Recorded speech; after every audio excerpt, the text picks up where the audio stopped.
From the post-grad recruits. So this is, you were explaining it up there on the podium, this is kind of like a forum for the players to kind of highlight themselves. Yeah, so I mean, I guess you could see it as like the max preps of post-grad, you know. We just trying to give the players exposure, give them more opportunity. I know the programs that they have recruited them, we should do a great job of recruiting the talent because there's some amazing talent in post-grad.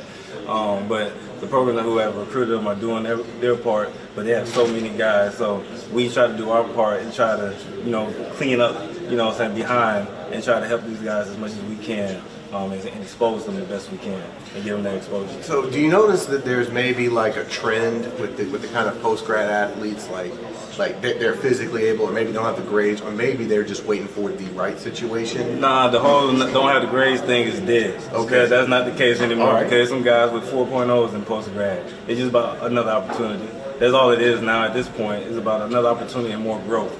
You know, opportunity to grow more, to get more exposure. Maybe they don't have the offers they wanted or needed, and they just want to bet on themselves. So they just trying to take that chance and go further than what it was expected, what people was expecting on them. Yeah, high school's kind of tricky because you have a lot of disparity in talent sometimes. You can have a district that's run by one team and they're beating up on these 180-pound kids. And now you got post-grad and it's a little more to the college level, right? It's basically a bunch of seniors playing seniors. Right. So do you think that maybe adds a little bit extra, like if you got good film here, that's really good film? Well, I mean, the quality of film is there. I mean, don't get me wrong, there's some, you know, you can't have some, you know, film that doesn't meet the quality and expectation of some college coaches. But when the quality of film is there, yeah, I mean, you have some amazing talent, and the teams, especially teams like, I mean, you have Mississippi Pratt, Falcon City, those guys provide a lot of talent for the bowl game. And unfortunately, they probably going to be in the championship, maybe, you know, at least the postseason, I believe. So you have teams like that are really contenders, IMG, you know, so those teams, we try to get a lot of talent from them, and we look for talent all over the place. It's just, you know, there's so much talent in post-grad now, you just never know. a lot of the coaches I was talking to were saying that they got some guys that have offers, but they're deciding to take a year out and bet on themselves. What does that say about the Post-Grad Athletic Association? I mean, it means that, you know, it's doing its part.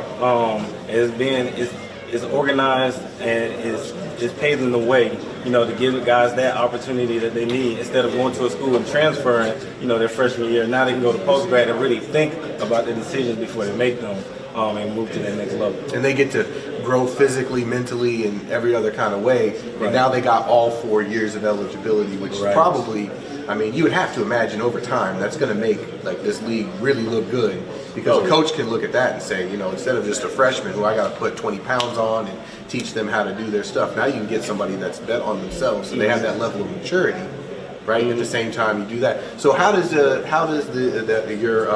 you said it was an app? Yes. How does that exactly work? So I mean, it provides everything that a coach uses to recruit. You know, during COVID, it begotten during the COVID season. You know, during COVID, coaches were trying to get creative with how they recruit because they couldn't get out and see kids and things of that nature.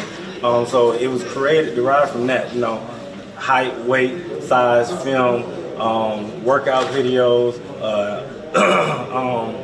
As well as transcripts, everything a coach needs to see a kid without going to see him in person. He can see that and try to get a little feel for him before he does, you know, take the time to go and visit that kid in person. So they can like go to like a player's profile, and see a couple of film, you know, his highlight reel. Absolutely. And check out all of his stats and go, maybe we should look at this kid. Absolutely. Yep. So that sounds like extremely convenient. That's like the future. That's the point. That's the point. You know, they even have a recruiting board, so they can like kids just like a Twitter, or they can like a kid and he goes straight to their recruiting board and they can go back and look at him again later.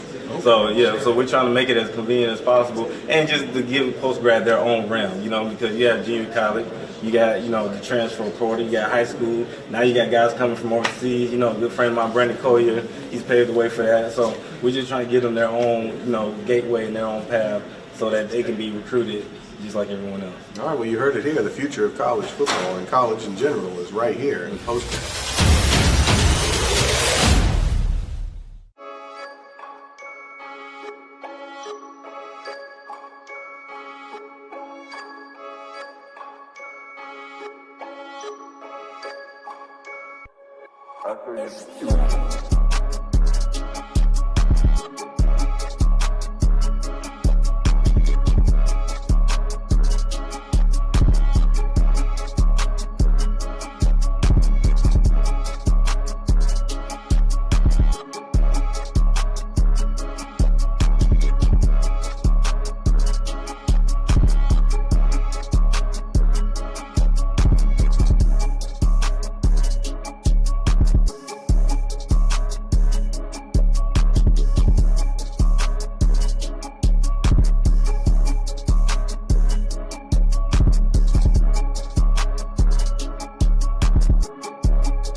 Good afternoon, everyone. Welcome to Freedom Stadium here at Freedom High School located in Orlando, Florida, as we get ready for the NPGAA National Championship featuring the undefeated IMG Academy Ascenders coming in at 10-0, taking on the Great Lakes champion Flight Academy.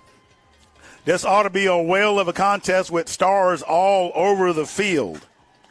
Some of your key players today, number 10, Nick Venezia, wide receiver, coming in with 21 receptions and 502 receiving yards, 701 all-purpose yards, 7 touchdowns with 24 yards per catch. But don't think that Flight doesn't have anything in pocket.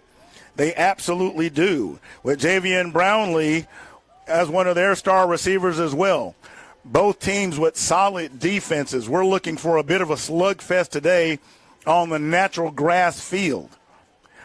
It's a little sluggish outside, given the humidity and everything, but it is a beautiful day, partly cloudy. We're about to get things underway shortly, and we are excited about today's contest. Now, for those of you who may not be aware, NPGAA, the National Postgraduate Athletic Association, is an organization servicing student athletes post-high school, providing career development opportunities and academic support on various scholarship opportunities while creating collegiate athletic exposure towards post-secondary advancement. The NPGAA targets post-grad programs providing quality athletic competition and exposure on a regional and national level to student athletes who may have been overlooked athletically, which created a delay within their academic achievement. So this league here is really kind of that stepping stone, if you will, to help these athletes get to the next level. Be sure to check them out on YouTube and Facebook. Check them out on X, formerly known as Twitter. Make sure you give them those likes and check them out. Now, we're about to get underway. Your captains for both teams, starting with Flight Academy, is number 1, Javian Brownlee, number 8, Courtney Davis, and number 11, Khalil Olinger.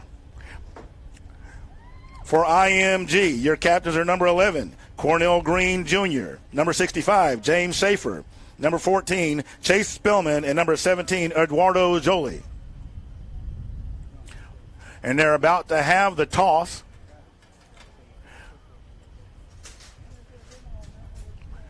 And we'll see who is going to receive and who is going to kick. A bit of a breeze going to the south, southeast. And if you're looking while you're watching and looking at the scoreboard end of the field, that means whoever might be kicking down that way, that ball might drift a little bit to their left. And that is something to certainly think about.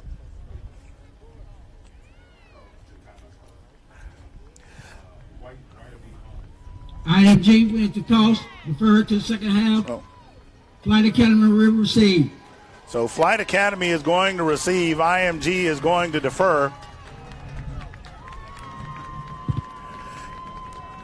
If you're watching the screens right now, Flight Academy is going to be on your left.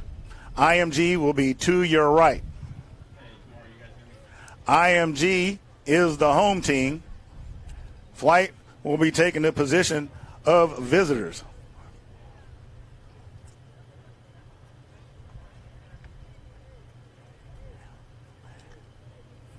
And we want to give you all thanks for being with us on this broadcast today. Leading the officiating crew is Various Swanigan. He'll have Alan Morrison, Corey Fleming, Lloyd Roberts, Peter Henson, I believe that's Ben Hay, and Nick Wallace alongside him, handling the officiating chores for today's contest.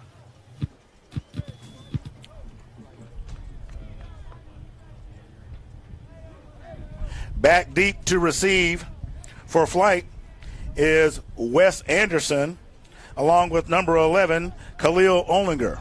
Back deep to receive for Flight is number 0, Wes Anderson. and Khalil Owens. Kicking off for IMG. Handling the kicking chores for IMG. That looks to be number 4, Cassius Asantiani. Number 4, Cassius Asantiani.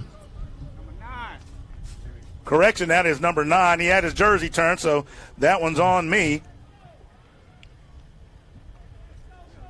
Correction, number 9. And that is Ian Branch. Ian Branch. Right to kick off.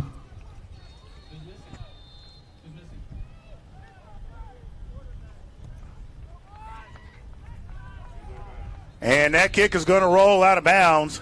So this drive will start at the 35-yard line. Kick off out of bounds. Ball is placed at the 35-yard line. First down, Flight Academy.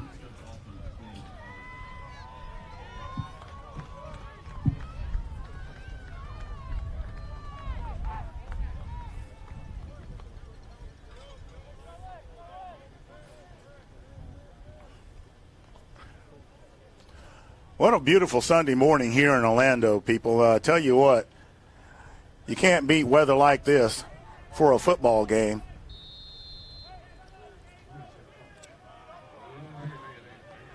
So going under center for Flight Academy is number 8, Courtney Davis. Shotgun formation. There's the handoff, and they're going to go right up the middle. Number 53 for IMG at the bottom of the pile. Hand off to number 12. And that is Ty Kosserud. The ball carrier is number 12, Micah Coyle. Michael Coyle, pick up a 3 yards. Brings down to second down and 7. So 2nd and 7 after a gain of 3. Shotgun formation. Go 4 wide. 3 to the right. The handoff once again to number 12 as he looks for room, and he's going to go out of bounds. Hand off to number 12. Coyle, the ball carrier. Coyle. Now that's coming back to about the 42-yard line. Pick up a 4 yards. Brings up a third So down. it'll be and 3rd 3. and about 3.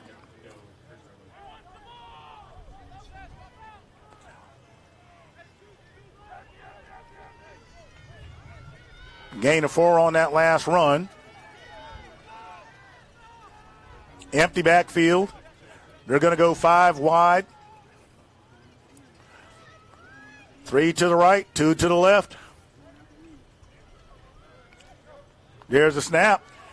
And the quarterback's going to keep it himself, but he is going to be met in the bend. The ball comes loose. So we'll see what the decision is there. It popped up on the play. high. Courtney Davis A loss of wrapped 4 up yards. quickly. Loss of 4 yards. Brings up a 4th down So and it'll about be 9 4th and 9 for Flight Academy. for Flight Academy. Getting back in there quickly is Ty Kosserud. Right to punt is number 3. Jerry Lindell. So Right to receive is number Littell 3. back to punt. Kevin Everhart. For IMG. Everhart, number 3, back deep to receive for IMG.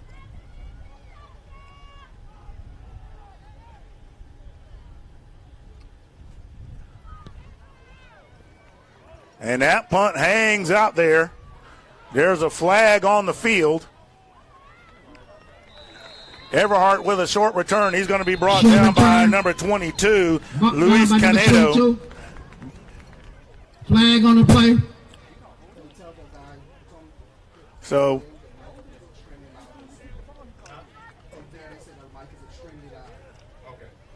we'll see what the call is.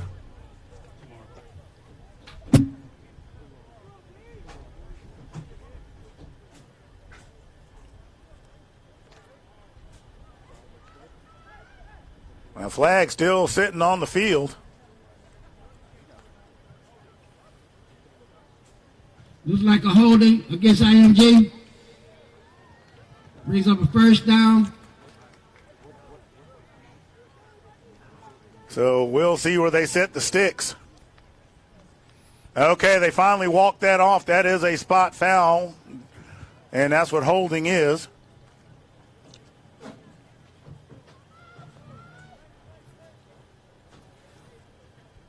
So with that, the ball will be marked right around the 28-yard line. Ball is at 28-yard line.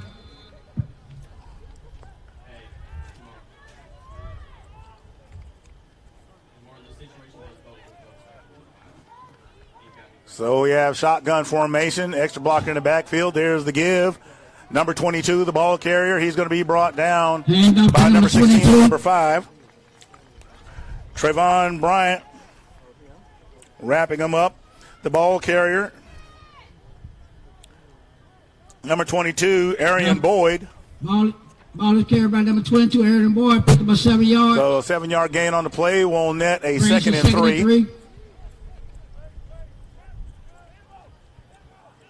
That ball sitting at the 36-yard line.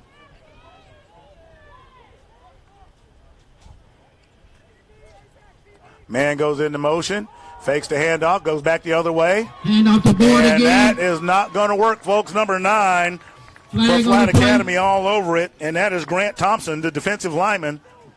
He read that one perfectly. There's a flag on the field. Flag on the play, ball down by number 9. So we will see what that call is.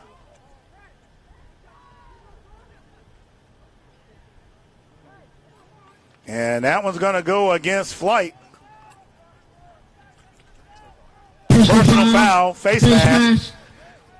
And that is not your garden variety 5-yard penalty. That is the big one, 15. 15-yard penalty. So that's going to put them inside of Flight Academy territory. It's a first down for the Ascenders. The ball is at the 48. Ball's at the 48-yard line.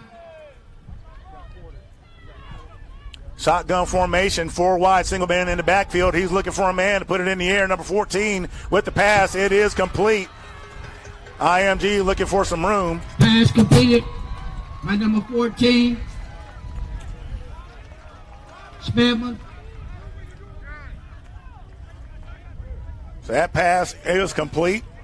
Nets an Ascender first down. Ball will be spotted around the 33. IMG at the 33-yard line. Spellman with a nice pass to get a fresh set of downs. He goes directly under center. There's the handoff. And Flight wraps him up quickly. At the bottom of the pile, number 23, Marcavius Bivens. Aaron Boyd. Boyd, the ball carrier. Yards, brings up a second down and 5.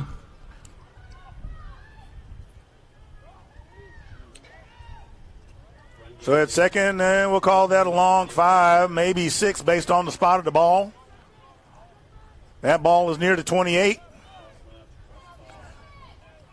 QB directly under center. Number 4 goes into motion, fakes the handoff. And he's going to zip that down the field. Has an open man, number 5. Pass completed by Spellman. Spellman completes it. And number 5 grabs it out of the air. For a pick up of 13 yards. 13-yard gain on the play. Josh Carey with another nice grab. First That's going to put them at the 15-yard line. Ball is at the 15-yard line. IMG driving down the field. About 10 minutes left in the first quarter of play. So we're in shotgun formation, single man in the backfield. 3 wide. There's the quick release to number 22. Pass completed by Spellman to Boyd. Boyd with the reception from Spellman. He's going to be brought down by number 23, Bivens. A pick up of 2 yards. Short gain on the play. Tackled by Bivens. About 2 yards. Brings up a second down and 8. Yep, they mark it as a 1-yard gain, so we'll call that. Well, second no, they move the sticks all the way back. I'm trying to figure that one out, the placement of the sticks. But it looks like there was no gain on the play based on where the sticks are placed. So they remain at the 15. There's the handoff again to number 22. Handoff to number 22, Boyd. So Boyd has it. Pick up about 2 yards. So he's going to get a couple out of that one. Ball down by number 9. And Grant Thompson, Grant Thompson. the first one to wrap him up. So it'll be 3rd and 9 based Third on and the 9. placement of the sticks. So they're at the 14-yard line. Ball is at the 14-yard line. Flight Academy looking for a huge defensive stop here. Now IMG is well within field goal range, so no matter what happens, I would surmise that some points are going to come out of this drive. Back to pass, puts it up in the air. Has an open man, but he's overthrown. Pass incomplete by Spellman. So Spellman's Brings pass up a falls fourth down. incomplete.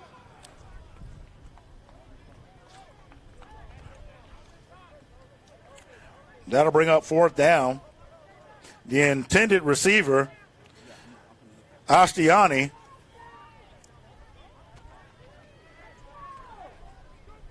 And as I said before, they're well within field goal range, so here come the Ascenders to try for 3. There's the kick. And it is good. Kick is good. So number 9, tax 3 on the board for IMG. Ian Branch. Ian Branch Ian Branch with the kick. with 3. And for Flight Academy, they have to feel pretty good about themselves coming away with IMG having put together a nice drive. But Flight Academy answering the bell and only allowing 3 points to come out of that series.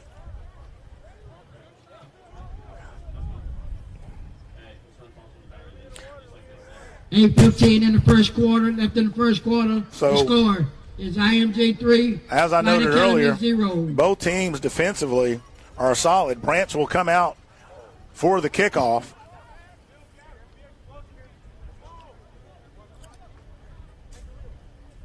And this time back deep Kicking is off Wes IMG Anderson is Branch. and Brownlee. Right deep for Flight Academy is Anderson and Brownlee.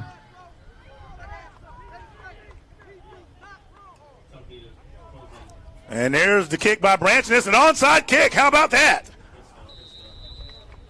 And number 44 gets on top of it quickly. Onside kick. And that is Daniel McIntosh being very much aware of what's Recovered happening. by number 44, Daniel McIntosh. Now, to the fans out there watching, I took an opportunity to walk the field earlier today. There has been rain throughout the last couple of days here in the Orlando area, so the field is a little bit soft. So that ball is a little bit dead on the surface of the turf, if you will, and there's not a lot of bounce on that. So First that one down, worked Flight out. Academy. Quick hands. At First the down for 40 Flight Academy at the 48-yard line. 48-yard line. And IMG has given Flight Academy a short field to work with, so let's see what they can do with it.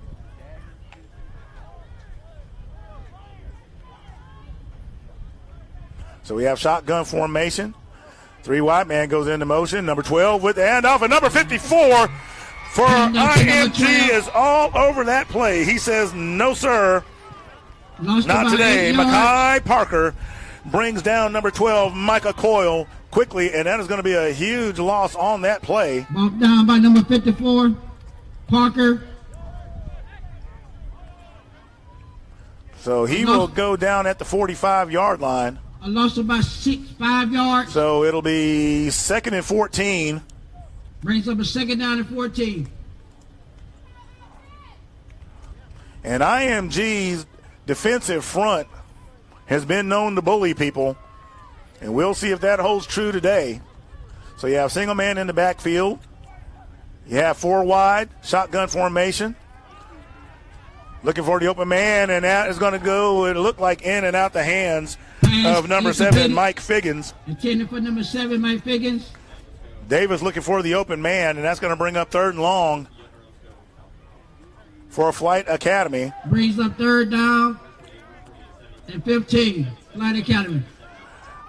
And Flight Academy, they had some time back there. There wasn't a whole lot of pressure on that play. So a crucial 3rd down.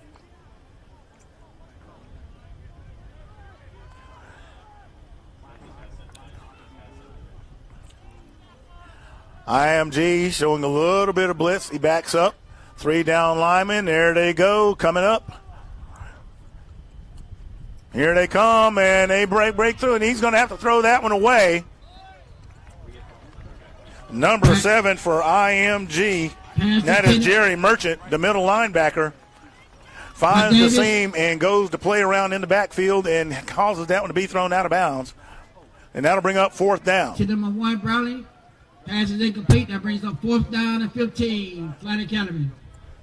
So Jaron Little will come out to punt.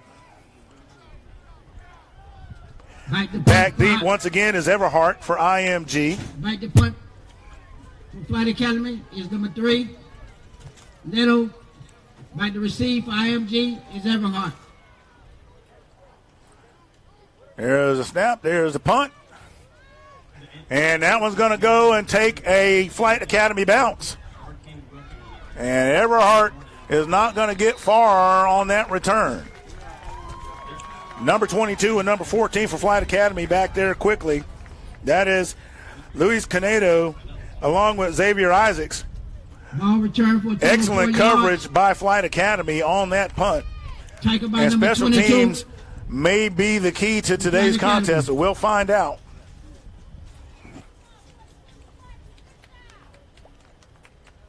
So that ball is going to be spotted inside the 20 at about the 16-yard line. Brings up 1st down and 10 at the 16-yard line. For the Ascenders. For IMG.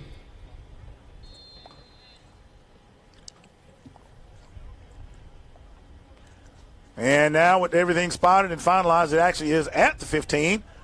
So 1 yard difference. Let's see what they do with it. There's the handoff. And the Ascenders blow open a hole. And Everhart is going to have a 1st down and get IMG some breathing room. A pick up at 20 yards. So he'll get from the 15 to the 35, 20-yard gain on the play. 1st down. We'll see IMG. if this keeps up. And I'm telling you, we just had a Thanksgiving holiday, and I'm looking at those IMG boys up front, and I wouldn't want to get in a turkey eating contest with them.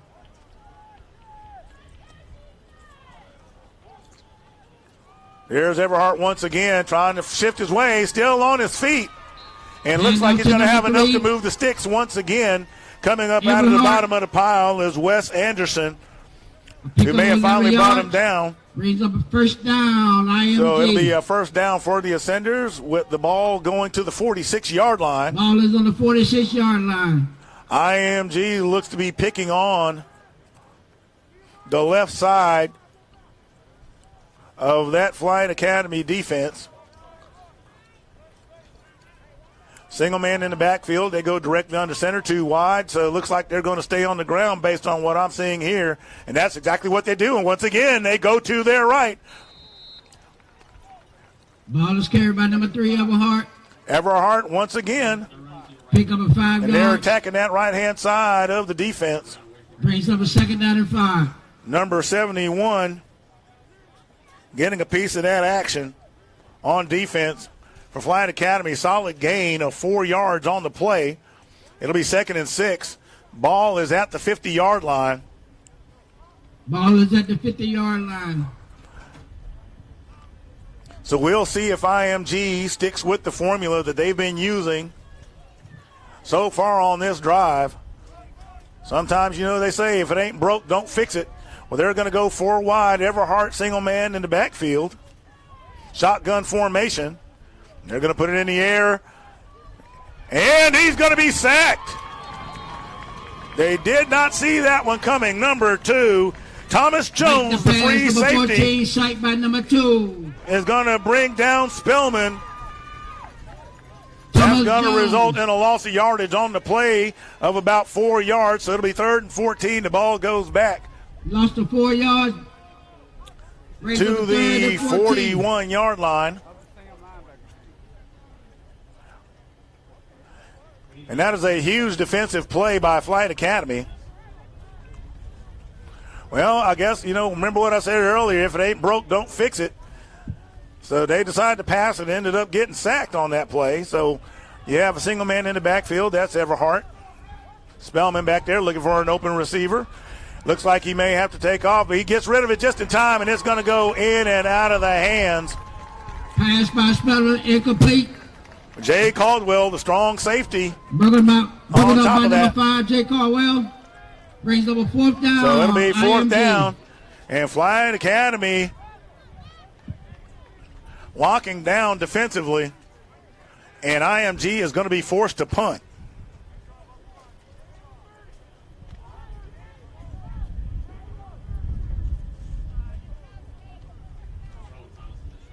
So you have 2 back deep to receive the punt. That is Anderson and Engelman. And that snap goes awry. What a break for Flyght Academy. Number 16, Trayvon Bryant, there to respond. Turnover on downs. So turnover is on downs. And Flyght will have a very short field to work with. And we await the official spot of the ball. Looks like it's going to be around the 21. Brings up 1st down, Flyght Academy. So 1st and 10 for Flyght Academy at the 21-yard line. Excuse me, at the 21-yard line.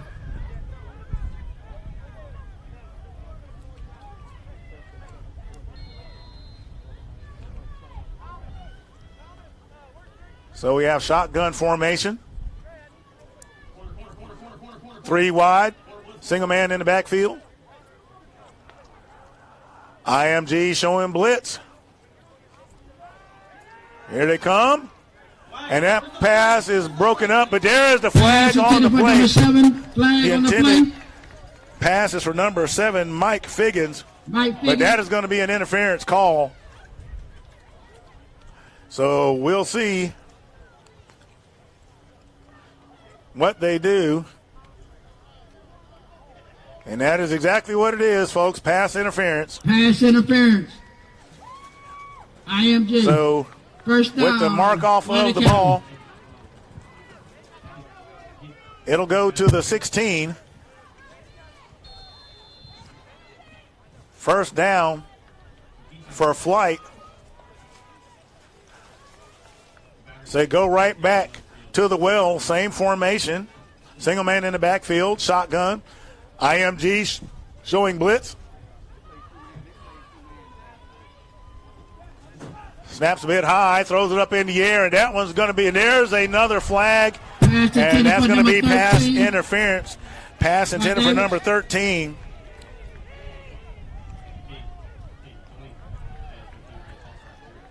So thus far, the ball being marched down the field based on penalties. Flag on the play.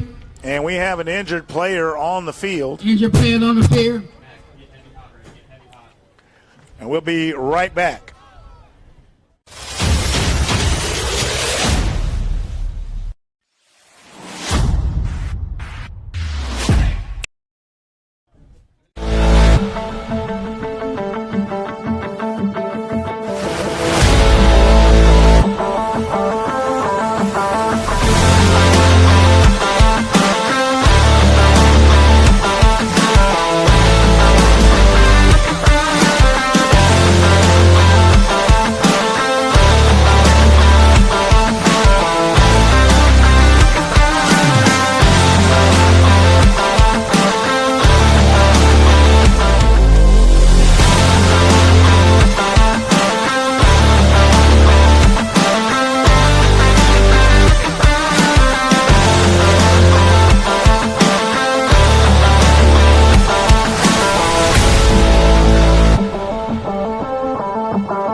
All right, folks, we're coming off the injury timeout. The injured player is Marcelo Jamie. He's going to have to be helped off the field. IMG has had a number of errors which have cost them due to penalties, and because of that, it is now 1st and goal to go for Flyght Academy. And penalties will hurt you. That pass interference calls back to back. Flyght Academy. have done no good now. Number 4, the ball carrier, bounces it out to to number his 4. left, still on his feet. And let's see if he got in there. And they're saying he stepped out of bounds. Johnny, the 1 yard Number line. 4, Jaleel Engelman, the ball carrier. So he's going to go out of bounds around the 2. Brings up a second down. I would not be surprised if we saw a big package here. So you got 1, 2, 3 wide still. Extra blockers to the left. There's the push, and there's the push, and there is a touchdown for Flight Academy. Flight Academy. Flight Academy calls out the Komatsus and the Cat Bulldozers and drops it into the end zone.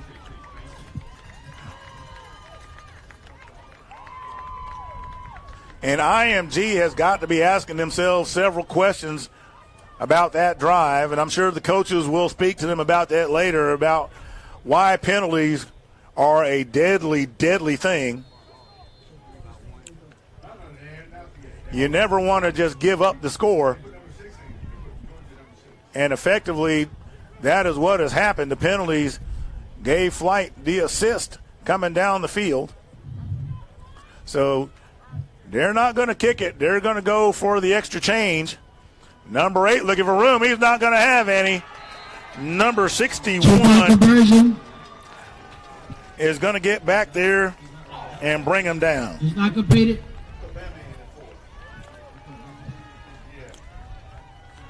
So number 61, Jack Applebaum, breaks up the 2-point conversion. Number 8, Courtney Davis, has nowhere to go. 1:16 remaining in the first quarter of play, and Flight Academy is leading 6-3.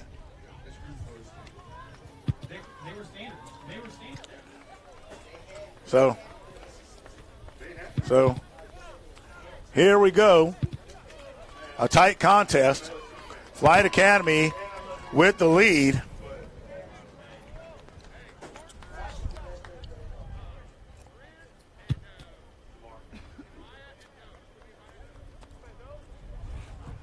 Yeah.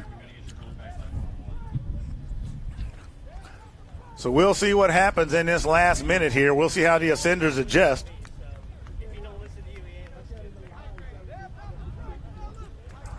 IMG starting out with what appeared to be a nice drive that stalled and led to a field goal. Flight Academy Then you 6, had the onside IMG kick 3. by IMG, which gave Flight a short field. You had another defensive stop. IMG forced to punt. The snap goes awry. A couple of pass interference penalties later, and Flight Academy leads 6-3. So there's the kick. Return man tries to spin out of a tackle, gets away with one, but he won't get away with another. Ball returned by number 11.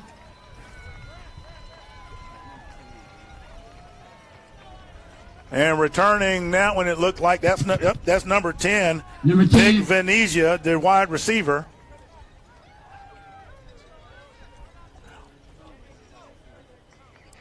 So the ball is going to be spotted at the 36. Ball is at 36, bring the first down, IMG. Flight Academy bringing in a whole host of white jerseys to bring Venezia down. Flight Academy defense has tightened up since the contest has started. IMG looked like they were going to run the ball successfully, and here they go again, attacking that right side, that left side. Hand off to number 22. Boyd. Defense. Pick up about, Boyd, the ball carrier. Pick up about 4 yards, bring down the second down and 6. 4-yard gain on the play. It'll be 2nd and 6. Ball is at the 40-yard line. Ball is at the 40-yard line.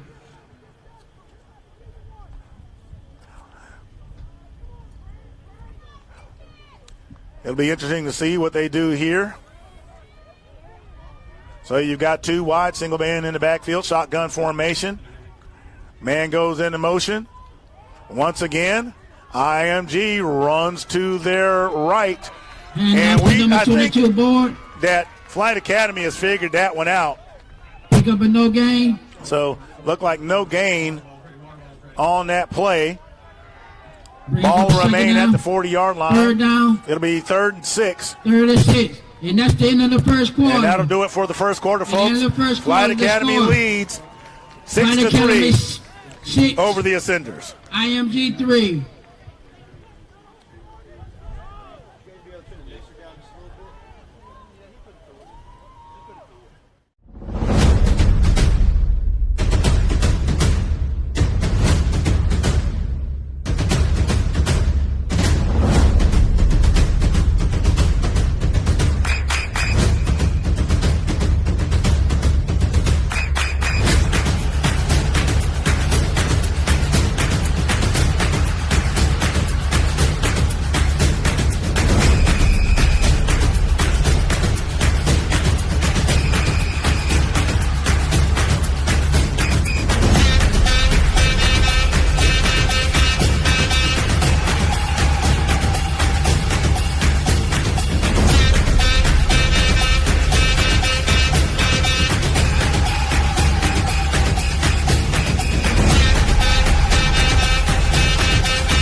All right, welcome back, and we're about to enter the second quarter of play. Now, while we're waiting on that, I'm sure a lot of you guys have been keeping up with the college football playoffs, and they're probably throwing some sodas around because Florida State's not going anywhere. They'll go to the Citrus Bowl or something like that. Who knows? But either way, we're about to get back underway here, and there's some movement up front. Flag on the play. And that one's going to go against the Ascenders. That is a false start. That'll cost them 5 yards. So it'll be 3rd and 11. Brings up a 3rd down and about 11.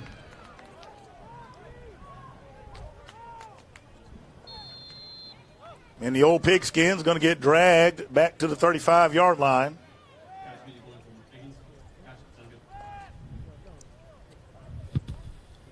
So this will be an interesting call by the Ascenders to see what they do in a 3rd long situation. Flight has been able to stuff the run. They got 4 wide. Single man in the backfield. Shotgun formation. There's the snap. He's looking for an open man, but he's going to be flushed out the pocket. Right the pass, number 14. Number 16. By number 16. Getting back there, and that is Trayvon Bryant. Trayvon Bryant. Lost about 8 yards. Brings up 4th down. That ball was going to go to the 28-yard line. Spellman wrapped up.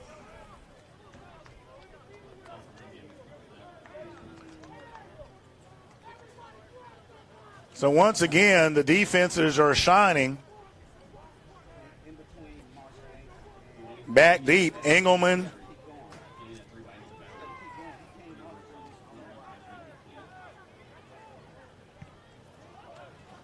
Along with Anderson. Ball is returned by number 0. Anderson on the return. Cosrud with the tackle. Ball down by Cosrud. And that ball is going to be spotted right at the 50. Ball is at the 50-yard line. 1st down, Flight Academy. And you guys are probably wondering, just like I am, what is it about midfield that this ball just seems to like hanging around? It's as if the irresistible force is meeting the immovable object. And that's pretty much what we have thus far in the contest. So we have shotgun formation, 4 wide. Single man in the backfield once again.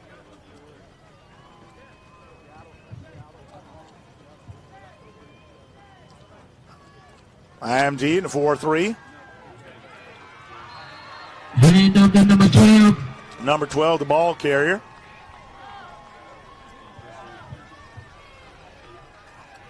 He's going to be met by Figgins. About 1 yard. Brings on a second down and 9. About a yard coming out of that one. That is Bianchi carrying the load.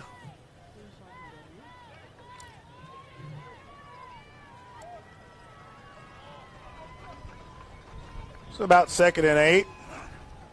Ball at the 48-yard line. And that pass is incomplete. Nearly picked off by number 15, Jalen Fields. If he'd have been 2 yards closer, that would have definitely been an interception. He had position, but he was just a little bit short. That's going to be on 3rd and 8 with the ball going right back to the 48-yard line. I tell you, these defenses have been impressive.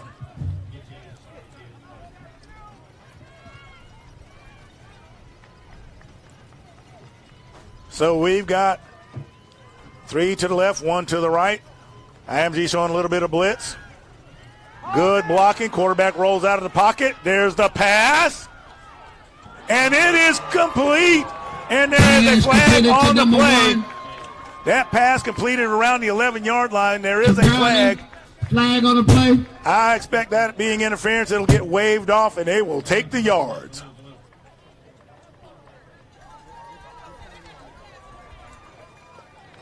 First down, Flyght Academy. Beautiful work by Courtney Davis finding the open man. Rolling out to his left.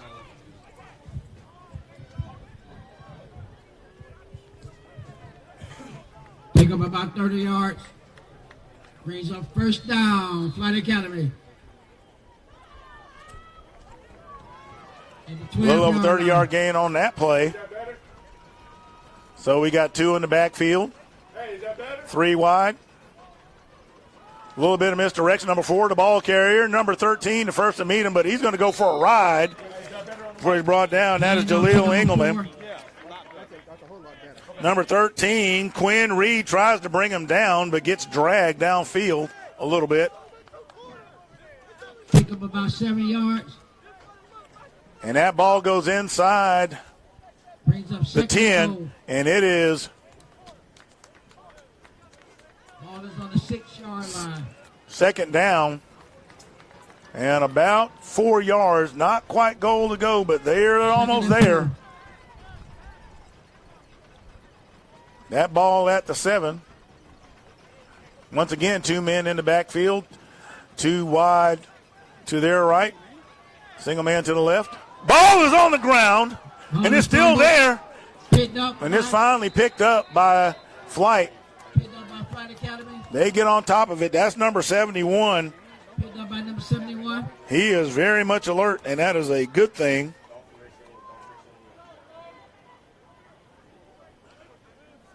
Brings up 3rd down. That helped avoid disaster. A loss of a couple of yards. It'll put the ball at the 9-yard line. Brings up 3rd down about. So it'll be 3rd and 6. 36 at the 9-yard line. Flyght Academy avoiding disaster. And one of the things you don't want to have is wasted drives, especially when you're able to put it in the air like you do and get chunks of yards. And punching it in is probably the toughest thing. Timeout. And we have a timeout on the field. And that is a Flyght Academy timeout, and we'll be right back.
All right, we're back. Flight Academy trying to figure out what to do Third down. after a 6. nearly disastrous fumble. Flight Academy. 10:30 remaining in the first half of play. Man goes into motion, shotgun formation. Single man in the backfield. Number 8 puts it up in the air. Pass. And that pass is going to fall incomplete. Incomplete. By Davis, intended for number 13. Number 13, Pleasure, the intended receiver. Pleasure. So now we have 4th down and 6. This Brings will up be an fourth interesting down call. at about 6. So will Flight try to punch it in? Their defense has been playing outstanding in this first half. But you know they say higher reward also comes with higher risk. So it looks like they're going to go for it. So they've got 3 wide to their right, 1 down to their left. Single man in the backfield, shotgun formation. Here comes IMG, and that ball's going to fall to the turf. Pass incomplete. IMG with the blitz. May have got a hand on that one. Brings up first down. So it'll be IMG. first down for the Ascenders. And I said high reward comes with high risk. 10 minutes left in the first half. But here's the thing. Score. That ball is at the Academy 9-yard 6, line. IMG 3. And I don't think it'll surprise anyone if you start seeing some stunts and blitzes IMG. to put that pressure on IMG.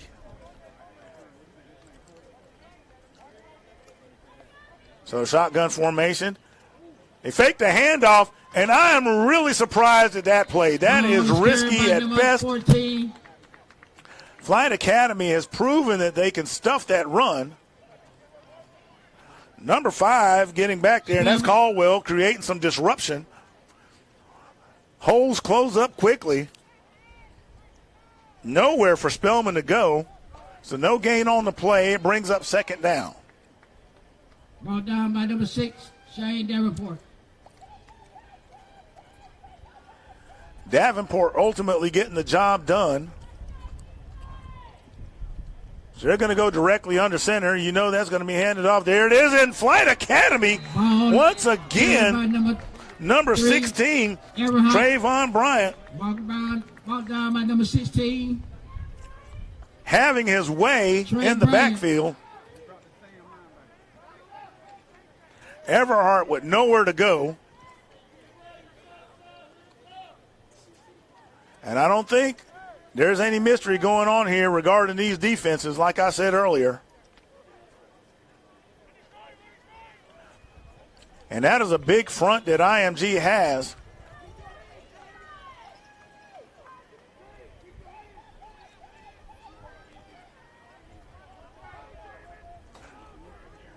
Flight showing blitz. There's the pass. And that one is going to be just out of reach of the intended receiver, Pass Venezia. incomplete by So that's going to bring up 4th down. brings up 4th down. And you know that punt is coming. You got to hand it to the Flight Academy defense.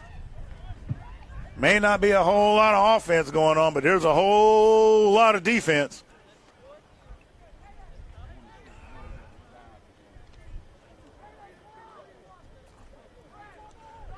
So back deep, just shy of the 50. Number 4, Engelman, along with Anderson, to receive it. And that's a shotgun of a punt. Takes a bounce, and it's going to take, and there's a flag on the field. Flag on the play. It takes an IMG bounce. Ball is on the 30. Placed on the 40-yard line, but it's a flag So on the we'll play. see what the officials say.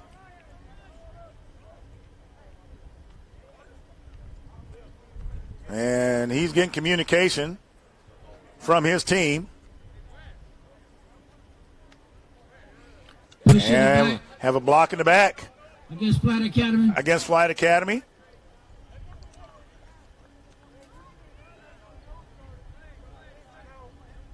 So that ball rolled dead somewhere around the 40-yard line, and it's being marked off. And it's going to go to the 25-yard line. Ball's at the 25-yard line. A huge mistake by Flight Academy.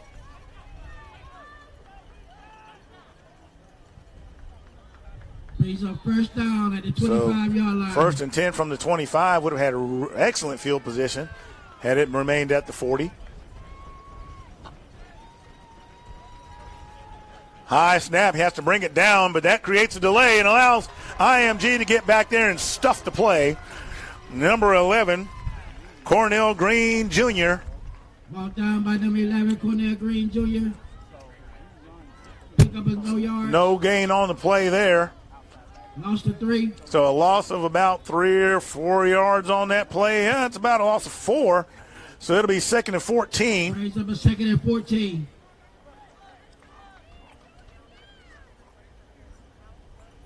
Neither team being able to really run against the other one. You've had a couple of big play passes, but that's about all. That ball is on the ground rolling. Number 8, Courtney Davis, has to make lemons to lemonade, if you will. Ball picked up by number 8. And he's going to bail him out with an 8-yard gain. Gain of 8 yards. Brings up about 3rd and about. Make that 7 yards. I see where he's got the stick.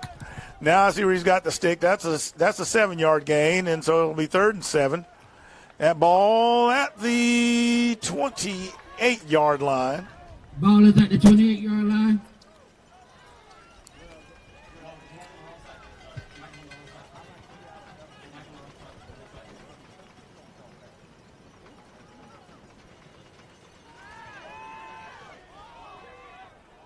And that pass falls incomplete. By Davis, intended for number one, Brownlee, the intended receiver.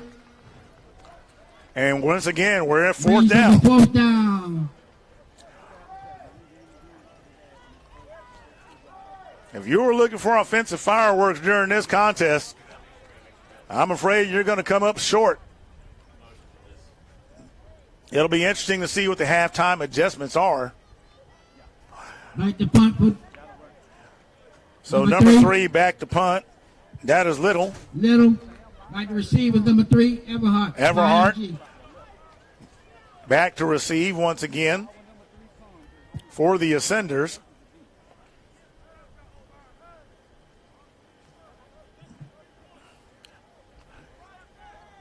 Special teams has been the key to this contest.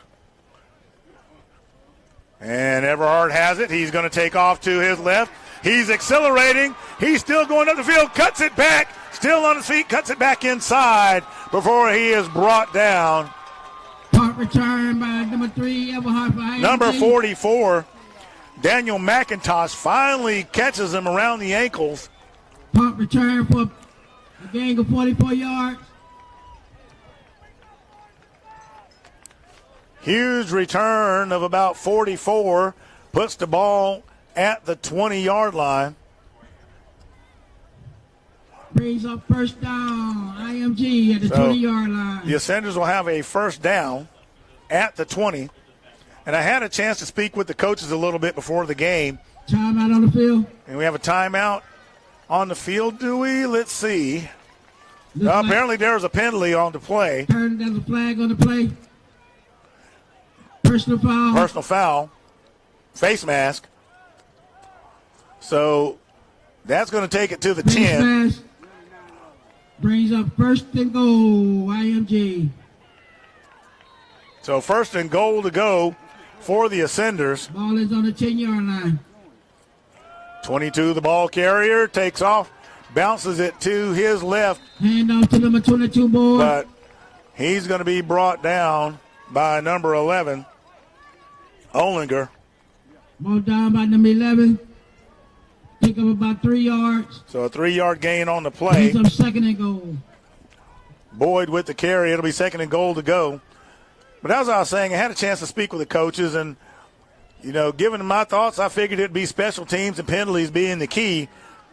And if you look at the first half of play, that's exactly what has happened. It has been special teams and penalties that have made the difference.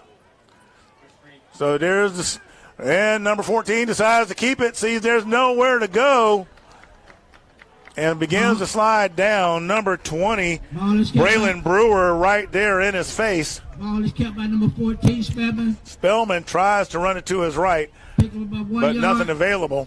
So it'll be third and goal to go for the Ascenders. Brings up a third down and goal to That go. ball is at the 7-yard line. Ball is at the 7-yard line. Timeout, IMG. And the Ascenders are going to take a timeout, and we'll be right back.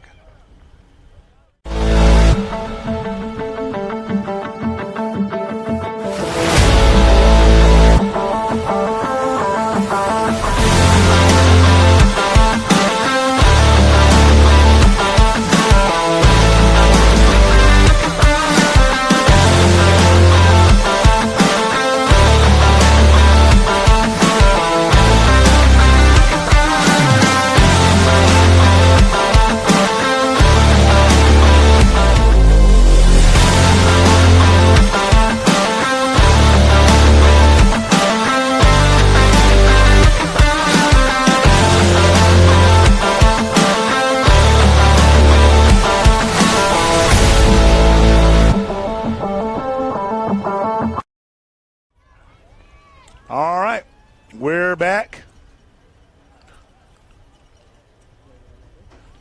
The Ascenders trying to figure out how to get into the end zone. They are down 6-3. Little to no offensive output in this contest. He's able to get rid of it. And it's going to be a touchdown for the Ascenders. Touchdown, IMG. IMG, Pass Venezia gets the grab from Spellman. And finally, pass completed to number 10 for Spellman. IMG is able to get into the end zone with 4:25 remaining in the first half. 4:25 remaining in the first half. Touchdown, IMG. And that would have been painful if they had not been able to convert.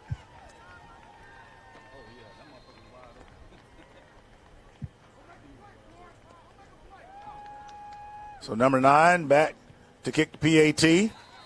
And it is good. Field goal is good. Branch Bring the score to picking up the change after the score, so it is now 10-6. IMG 10. Over Flight Academy. Flight Academy 6. Now, as I noted before, IMG's coming in here undefeated at 10-0. Flight Academy coming in at 4-3-1. But as they say in any championship series or championship games, you can throw those records out the door. They don't mean a whole lot unless you think you can intimidate your opponent. And I can tell you right now, there is no one intimidated on this field today. Both defenses, it's almost reminding me of the rumble in the jungle with both teams slugging it out. So based on what I'm seeing, points are going to be few and far between if this keeps up. We'll see what Flight Academy does on this next drive as they get ready to receive. You've got Brownlee and Anderson back deep. You got a couple of guys shallow and Little and number 25, It's Golden. Brownlee and Anderson.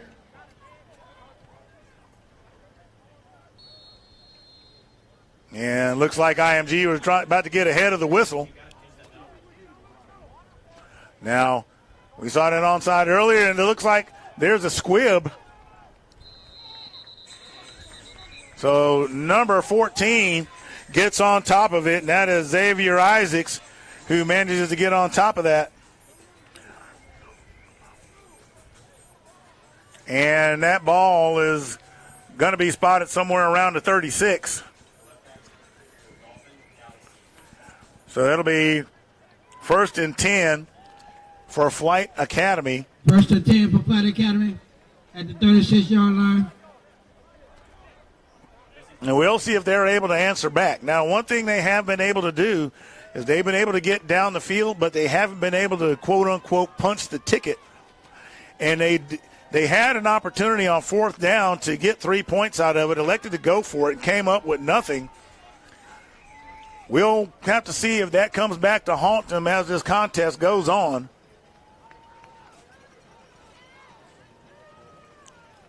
If those 3 points turn out to be the difference. So IMG in 4-3 defensive set. 4 wide, single man in the backfield. Number 8 back there slings it in the air. And he's going to overthrow. I don't know who he was trying to get that to because it was way out there. And that'll bring up 2nd down. The only one I could see in that vicinity was number 25, Keyshawn Golden. Pass by number 8, Davis, incomplete. So, plenty of time on the clock. And 10. And there's plenty of time in the pocket. So, no need to rush that one.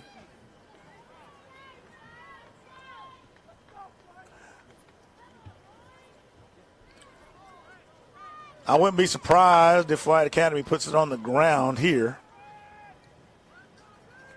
So you still have 4 wide, single man in the backfield. Man goes into motion. There's the snap, and there's the handoff. Number 12, Micah Coyle. Handoff to number 12, Michael Coyle. He dives down into the middle. About 2 yards. He's going to gain, we'll say that looks like almost, it's 2 yards. Brings up a 3rd down and about 7. So the ball is spotted just shy of the 39, right around the 38. So it'll be 3rd and 8 for Flight.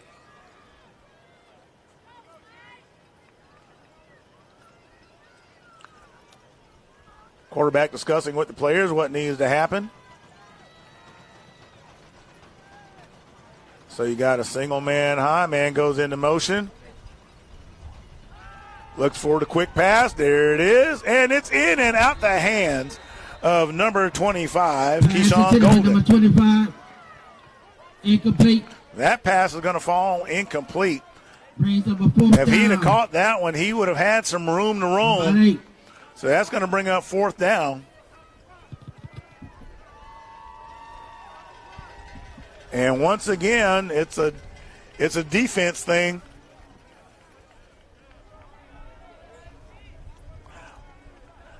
IMG answering it. And let's see, what have we got here? Okay, they are going to get back there to punt and have extra blockers for the punter. The usual suspects back to return, that being Everhart. Back return for IMG is number 3, Everhart. And handling the punting chores is Little.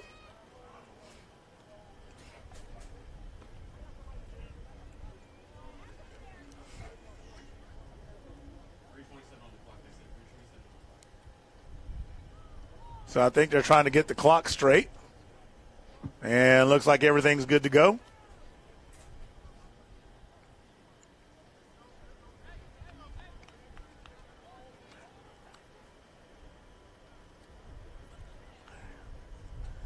And there's the whistle. So we'll resume play after getting the clock situation sorted out.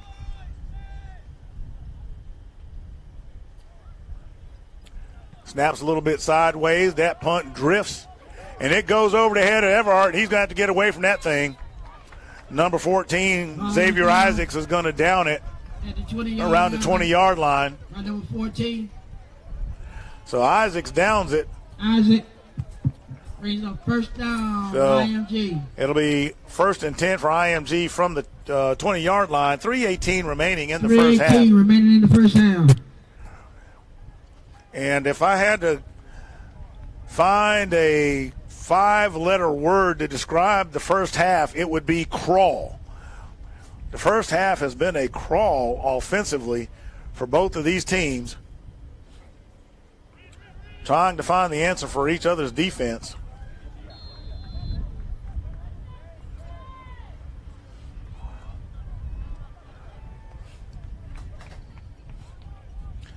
So Spellman in shotgun puts his man over there. He's looking for an open man. Looks to number 3, Everhart. Pass by Spellman, intended for number 3, Everhart. That's going to fall incomplete. Incomplete. Brings down the second down. So it'll be 2nd and 10. 2nd and 10 from the 20-yard line.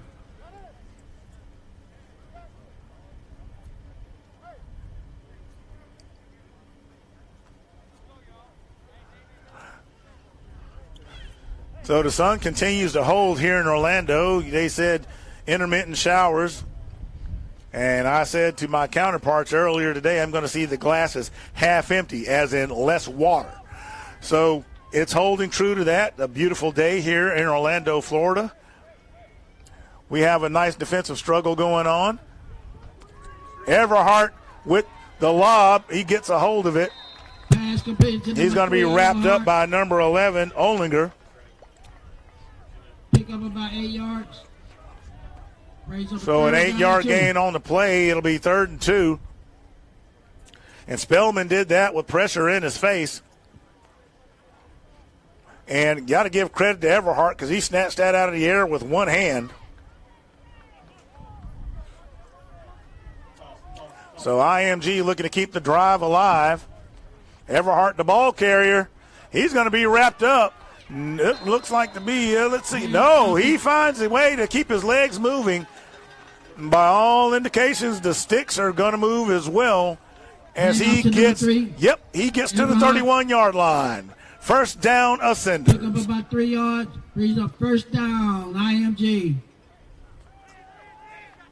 So Flight Academy had him wrapped up. But he keeps driving the legs, and that's a first down to keep the drive going. The short pass falls incomplete, in and out of the hands of number 88. Falls incomplete to number 88.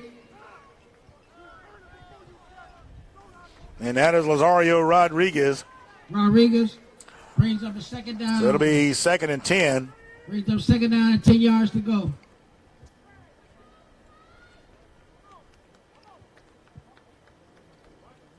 Now, I want you to notice something. When you start seeing players putting their hands on their hips, that's a sign that they're getting a little bit tired. Let's see if anyone can take advantage.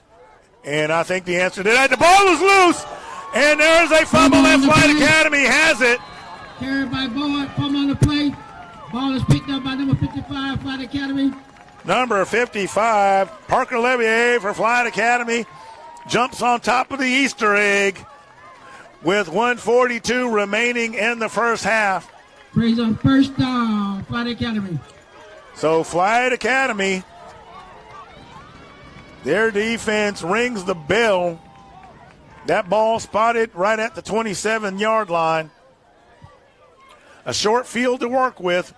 1:42 remaining in the first half. And that can be a momentum shifter. Let's see what they do with this opportunity.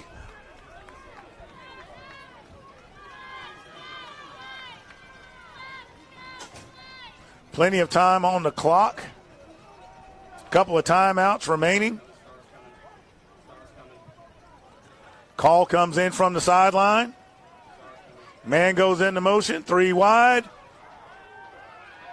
Number 8 has to get out of the pocket. Number 33 all over him.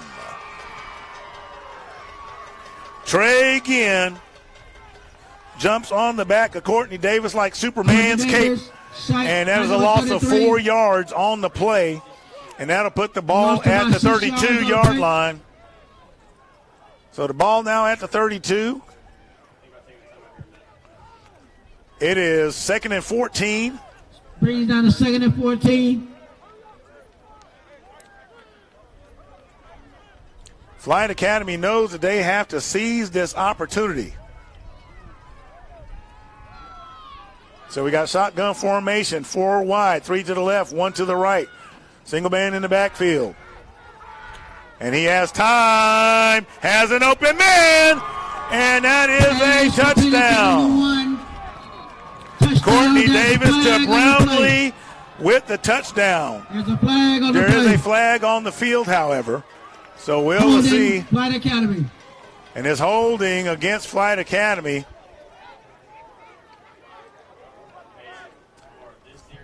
So this is an opportunity that goes away due to the penalty. IMG can be thankful for that because that was blown coverage.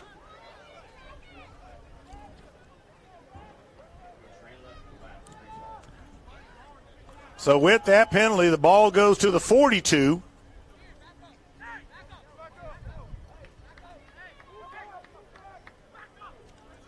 And if my math is correct, that is 2nd and 24. Holding. So the holding penalty puts them back at the 42-yard line. It's 2nd and 24. 2nd and 24 from the 42-yard line. 46 now, seconds left I'm sure play. IMG will say, fool me once, shame on you. Fool me twice, shame on me. Let's see what happens here. So you got 3 to the left, 1 to the right, single man in the backfield. IMG basically in prevent defense. Number 8 tries to find an open man, and that pass is broken up quickly. Number 7, the intended receiver, Mike Figgins. Davis. Incomplete. Intended for number 7, Davis. Brings up a 3rd down.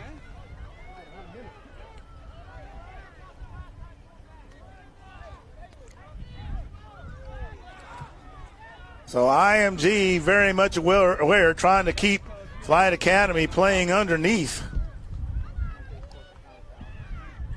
Not wanting to give up the big play.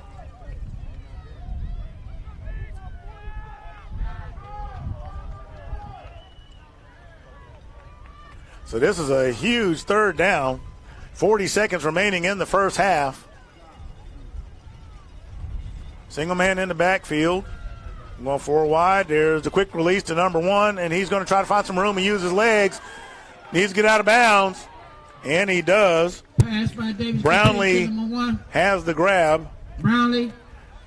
From Davis, and they're trying to get close enough. It's 4th down.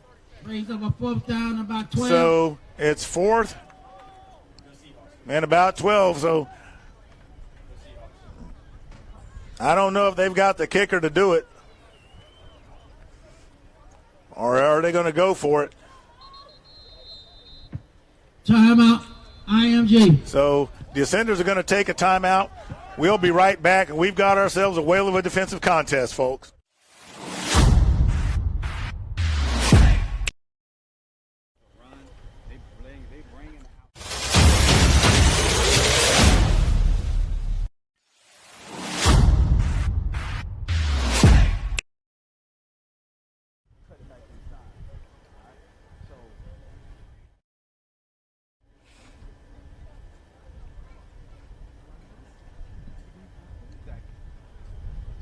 All right, we're back. 33 seconds remain. It is 4th and about 12 for Flyght Academy. A huge holding penalty negates a beautiful toss from Davis to Brown. I believe that was Brownlee. And opportunities throughout the first half with penalties, mistakes, have cost both of these teams. And nothing hurts you more than having a score called back due to a penalty. Brings up 4th and 12. So here we go, 4th down. Flyght Academy looking to make something happen here.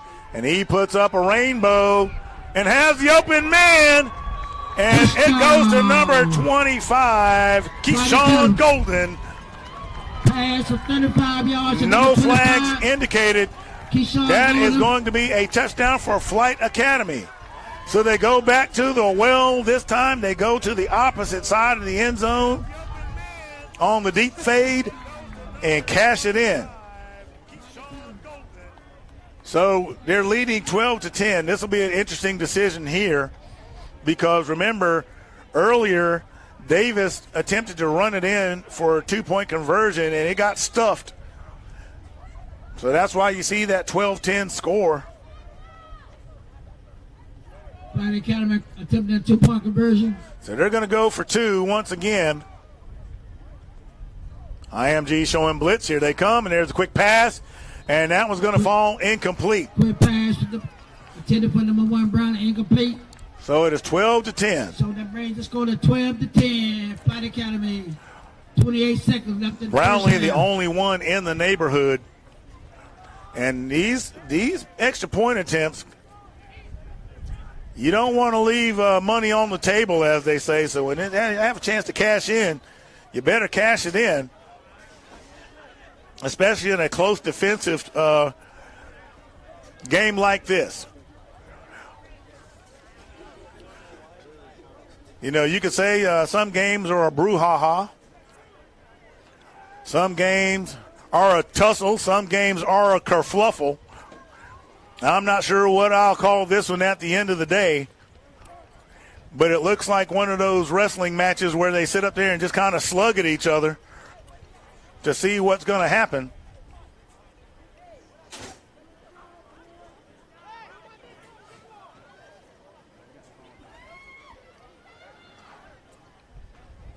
And that one key play to swing the momentum just hasn't occurred yet. You got to love the spirit of both of these teams. They are not giving an inch. So here we go. The usual suspects in place. Number 10 on the return. Brian G. He's still running up the sideline. And let's see who got him down. That's number 23 for Flyght Academy. Marcavius Bivens putting in the work. Ball down by Mr. Bivens. Number 10, Nick Venezia on the return. And he'll get to the 42-yard line. Ball is on the 42-yard line. Be first to 10, IMG. So 20 seconds on the clock. It'll be interesting to see how IMG plays this here. One timeout in their pocket. See if they're going to try to drive it down the field a little bit. Well, ultimately they spotted at the 40. We thought it was at the 41.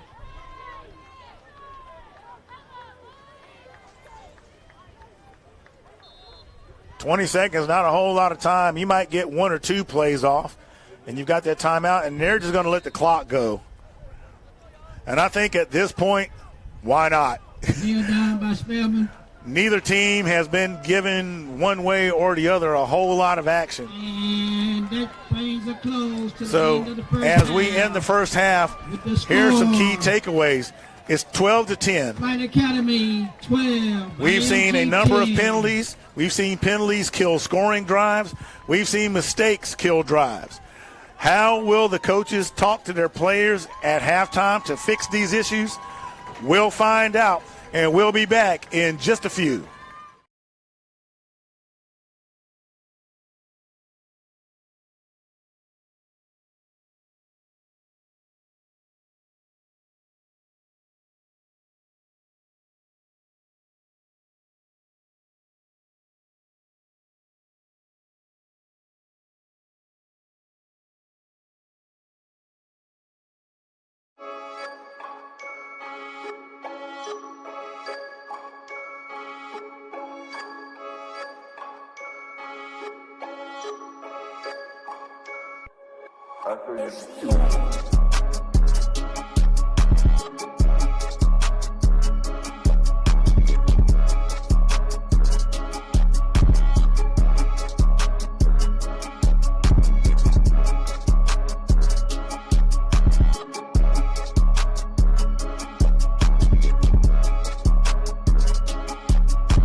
grad recruits.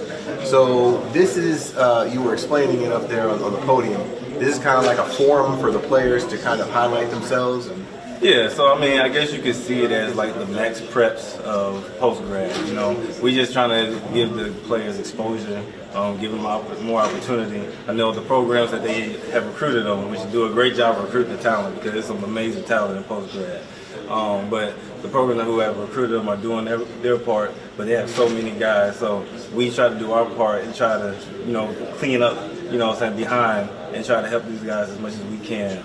And expose them the best we can and give them that exposure. So do you notice that there's maybe like a trend with the kind of post-grad athletes, like they're physically able, or maybe don't have the grades, or maybe they're just waiting for the right situation? Nah, the whole don't have the grades thing is dead. Okay. That's not the case anymore. Right. Because some guys with 4.0s in post-grad. It's just about another opportunity. That's all it is now at this point. It's about another opportunity and more growth. You know, opportunity to grow more, to get more exposure. Maybe they don't have the offers they wanted or needed, and they just want to bet on themselves. So they just trying to take that chance and go further than what it was expected, what people was expecting on them. Yeah, high school's kind of tricky because you have a lot of disparity in talent sometimes. You can have a district that's run by one team and they're beating up on these 180-pound kids. And now you got post-grad and it's a little more to the college level, right? It's basically a bunch of seniors playing seniors. Right. So do you think that maybe adds a little bit extra, like if you got good film here, that's really good film? Well, I mean, the quality of film is there. I mean, don't get me wrong, there's some, you know, you can't have some, you know, film that doesn't meet the quality and expectation of some college coaching. But when the quality of film is there, yeah, I mean, you have some amazing talent, and the teams, especially teams like, I mean, you have Mississippi Pratt, Falcon City, those guys provide a lot of talent for the bowl game. And unfortunately, they probably going to be in the championship, maybe, you know, at least the postseason, I believe. So you have teams like that are really contenders, IMG, you know, so those teams, we try to get a lot of talent from them, and we look for talent all over the place. It's just, you know, there's so much talent in post-grad now, you just never know. A lot of the coaches I was talking to were saying that they got some guys that have offers, but they're deciding to take a year out and bet on themselves. What does that say about the Post-Grad Athletic Association? I mean, it means that, you know, it's doing its part.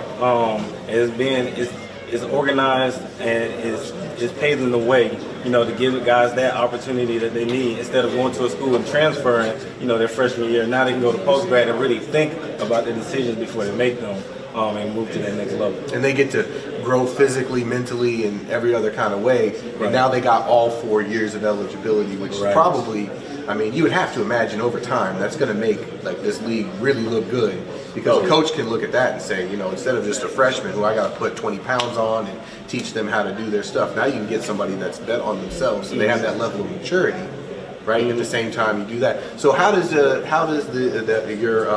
you said it was an app? Yes. How does that exactly work? So I mean, it provides everything that a coach uses to recruit. You know, during COVID, it begotten during the COVID season. You know, during COVID, coaches were trying to get creative with how they recruit because they couldn't get out and see kids and things of that nature. So it was derived from that. You know, height, weight, size, film, workout videos. As well as transcripts, everything a coach needs to see a kid without going to see him in person. He can see that and try to get a little feel for him before he does, you know, take the time to go and visit that kid in person. So they can like go to like a player's profile, they can see a couple of film, you know, his highlight reel, absolutely, and check out all of his stats and go, maybe we should look at this kid. Absolutely. Yep. So that sounds like extremely convenient. That's like the future. That's the point. That's the point. You know, they even have a recruiting board, so they can pick. They can like kids just like a Twitter, or they can like a kid and he goes straight to their recruiting board, and they can go back and look at him again later. So yeah, so we're trying to make it as convenient as possible, and just to give post-grad their own realm, you know, because you have junior college, you got, you know, the transfer portal, you got high school, now you got guys coming from overseas, you know, a good friend of mine, Brandon Collier, he's paved the way for that. So we're just trying to give them their own, you know, gateway and their own path so that they can be recruited just like everyone else. All right, well, you heard it here. The future of college football and college in general is right here in post-grad.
right, welcome back as we prepare to get started with the second half of play between Flyght Academy and IMG Academy.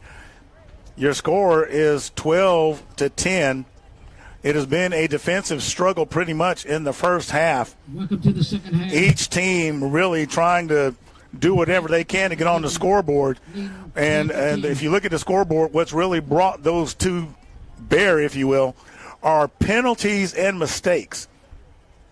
You've had touchdowns get called back due to holding penalties. You've had interference calls walk the ball down the field that assisted Flyght Academy to get them on the board with a score. So it's just a matter of correcting those things. You've had some turnovers that have happened. Nonetheless, running is a premium. Neither team really able to run the ball. It's really been about the big play that has determined how this game is going. One of the defensive players, Ty Kozarud, with IMG, has 7.5 sacks and 9.5 tackles for loss, with offers to VUL, Ivan Marie, and interest from D1 programs like UT Martin and FAU. Well, he's been busy this game as well, all up in the backfield of Flyght Academy. But look, let's just be honest. You know, Wes Anderson not letting anything happen. You got Josh Maupin not letting anything happen on the defensive side for Flight Academy. So let's see what will happen as number 10 returns the kick and has some room as he skates and he's moving, makes a juke move, and he's going to get well into Flight Academy territory to about the 35-yard line. Number 10, Nick Venezia, finds room to his right, shakes and bakes his way into Flying Academy territory. And IMG, the Ascenders, will start with a short field from the 35-yard line to open the second half of play. Ball is on the 35-yard line, brings up 1st and 10 in IMG. Now, I did mention early on that special teams were going to be a huge part of this contest. With IMG having kicked a field goal, they did get 3 points on the board to go with their touchdown. And once again, a nice kick return. i.e. special teams has come into play. So let's see what the Ascenders do with it. Shotgun formation. And that pass is going to be caught by Everhart from Spellman. And that's going to be a gain of about 5 yards. About 5 yards. So it'll be 2nd and 5. Ball is at the 30-yard line. We'll see what adjustments the coaches have made coming out to the half. I know one of the big talks I'm sure they had with them is cleaning up those penalties. You don't want holds, face masks, or interference calls because those can really make you pay, and it did for both teams in the first half. So we have shotgun formation, empty backfield. And nothing gives number 9, Grant Thompson, the defensive lineman, also one of the star players for Flight Academy. I just said defense is coming into play. And Chase Spellman gets swallowed up like a burrito. And that ball is going to go back to the 42-yard line. And it'll be 3rd and 8. Brings up a 3rd down and 8. Pardon me, make that, the ball goes back to the 32-yard line. Bad math on my part. So once again, IMG looks to put it in the air. The defender slips, and that one is picked off. And that is number 4, Jaleel Engelman, one of the star players for Flight Academy. And he reaches up and snatches that slice of pie out of the sky. Now, here's the thing. They got the pick, but it is at the 5-yard line.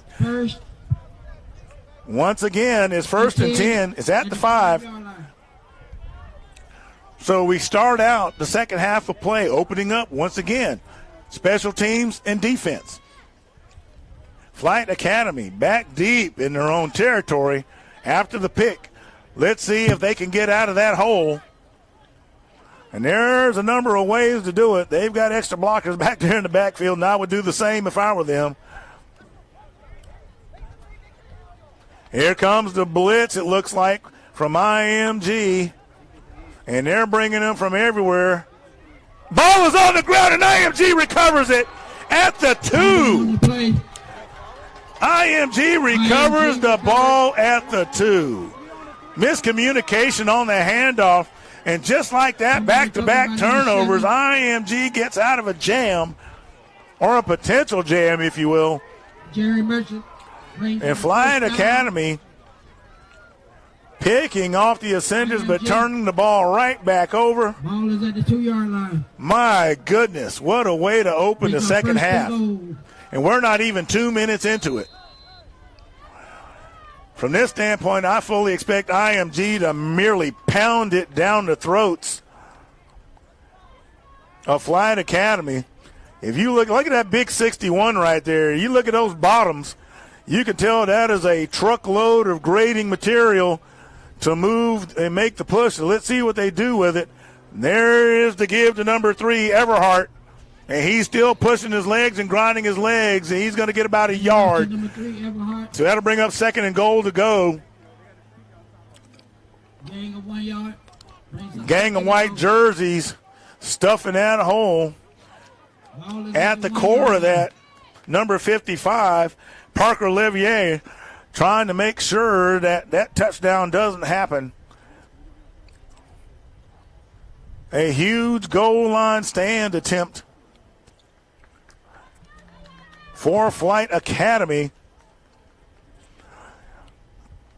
So here we go. Everhart back there. So I think you know what's about to happen here. I might be wrong. Nope, I'm not. And Everhart's going to be tackled in the backfield. Number 16, Trayvon Bryant, gets back there and wraps him up for a loss. Tackled in the backfield. Lost about 2 yards. So let's see where they spot the ball. And there is a flag on the play, so we'll see what the official says.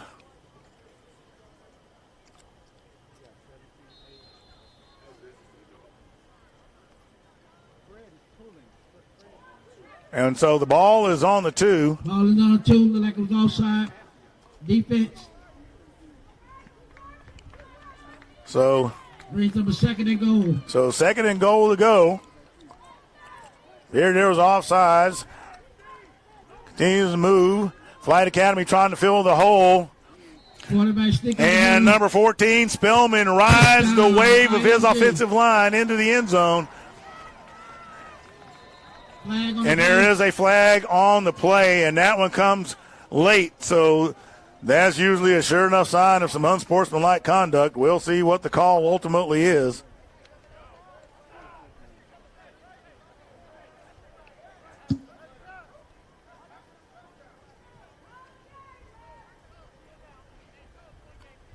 And if that touchdown stands, this would be assessed on the kickoff.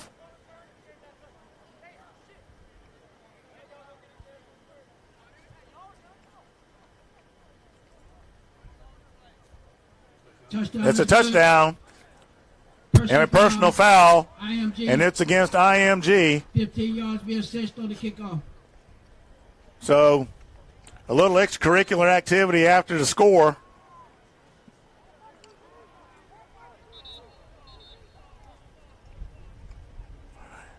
Number 9 looking for the PAT. Official timeout. The official has a timeout. He's going to go and talk to the coach to explain what happened. And, you know, if you're in the middle of that scrum, there's no telling. There's a lot of activity that goes on in there. I can tell you that from experience. And you definitely don't want to be at the bottom of it because you might be on the receiving end of it, and you don't know where that hand may have come from that got you. And so the official comes over to the Flight Academy side to explain what's going on.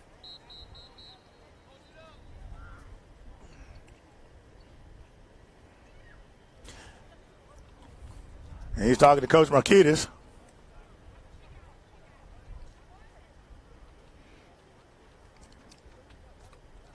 And so let's see what happens out of all of this discussion here, going back and forth. Looks like we're all clear as to whatever it is that's going to happen. Number 9, Ian Branch, back to attempt the extra point.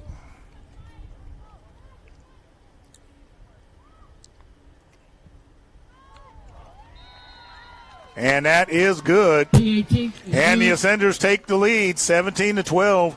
We're 11:58 remaining in the third quarter. Flag on the play. Another flag on the play.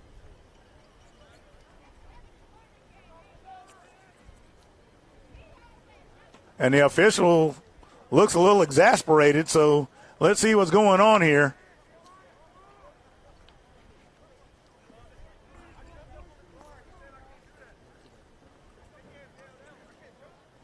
So the umpire trying to explain what happened. And that is waved off. Flag is waved off. So PAT is good. PAT is good. 17-12. Ascenders IMG has the lead.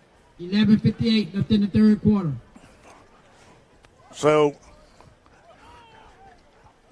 defense, I'm still going to give credit to the defense. Yeah, you had a fumble, which is a mistake.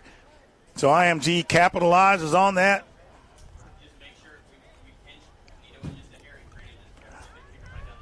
And Flight Academy has to know that they gave that touchdown away due to the fumble after a goal line stand. Those are momentum killers. So let's see how they respond. So IMG having to kick from way back due to the personal foul penalty. And so they're going to have them kick from the 20. So that's 35 minus 15. So the math is correct.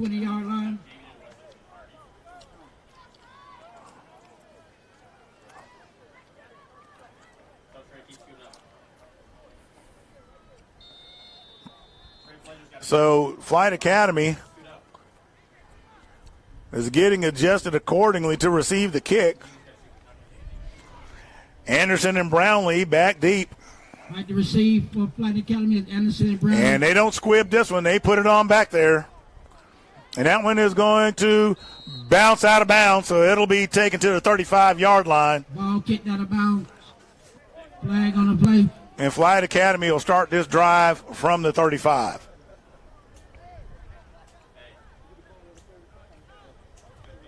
Ball is on the 35-yard line.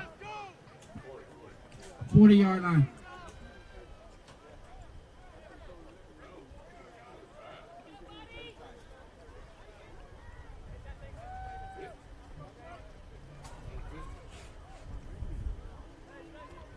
Mistake. Ball is on the. So I must be missing something here. I know the ball went out of bounds on the kick.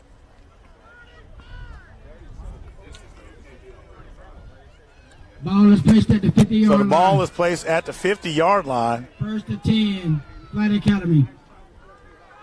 And I believe what they're doing is the offset due to where the ball was kicked from is why they put it at the 50. So Flight Academy gets a short field. Number 12, the ball carrier, looking for room on his left. Hand off to number 12. And that's Michael Coyle. Michael Coyle. He's going to go out of bounds.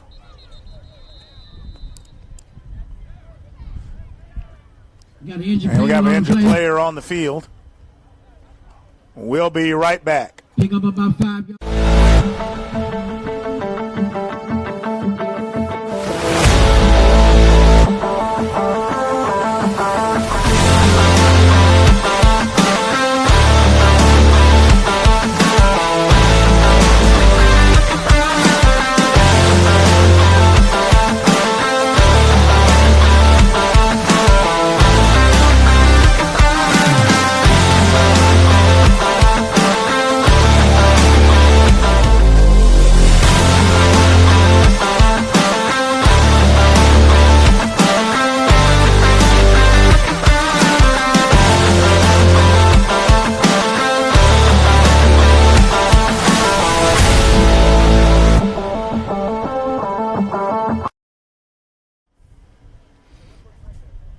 All right, they are still attending to the Flight Academy player.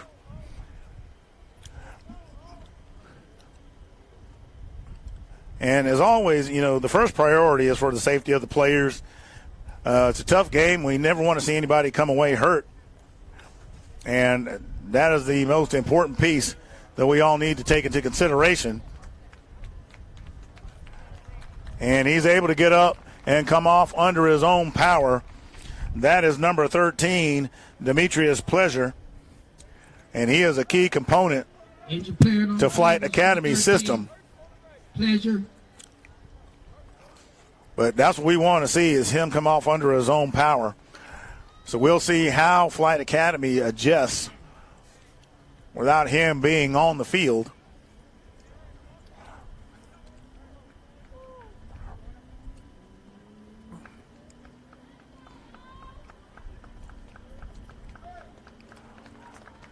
So as he comes across, just want to highlight again that, you know, the second half pretty much started like the first. Ball is at the 45. So the ball is right at the 45, just slightly beyond it. So it's 2nd and 5. So you got 3 wide, 2 men in the backfield.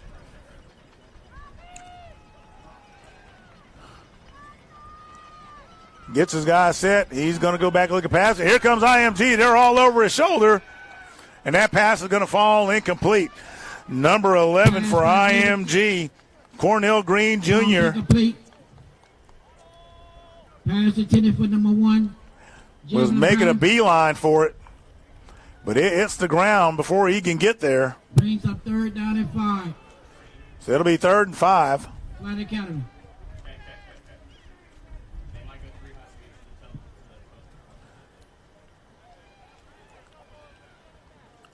So there's a lot to think about.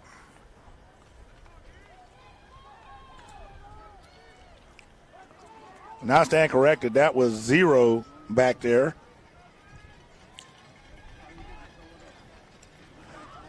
On defense for IMG, that had a beeline for it. Didn't quite make it.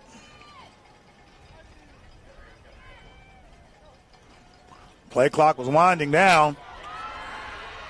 On number 8, Courtney Davis is going to have to slide.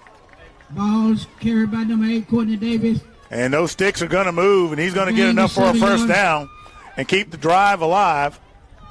Brings up 1st down. And that ball is going to be spotted at the 39-yard line. Ball is on the 39-yard line.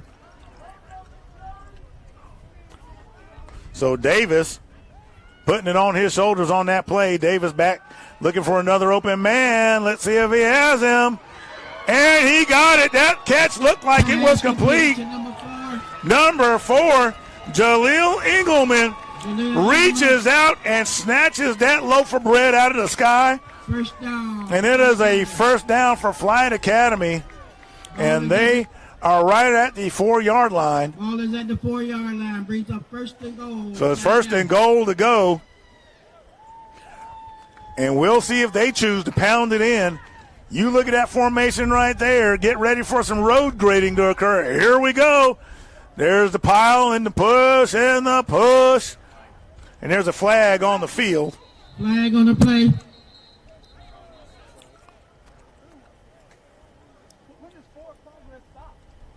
There was some movement up front, but we'll see who's responsible.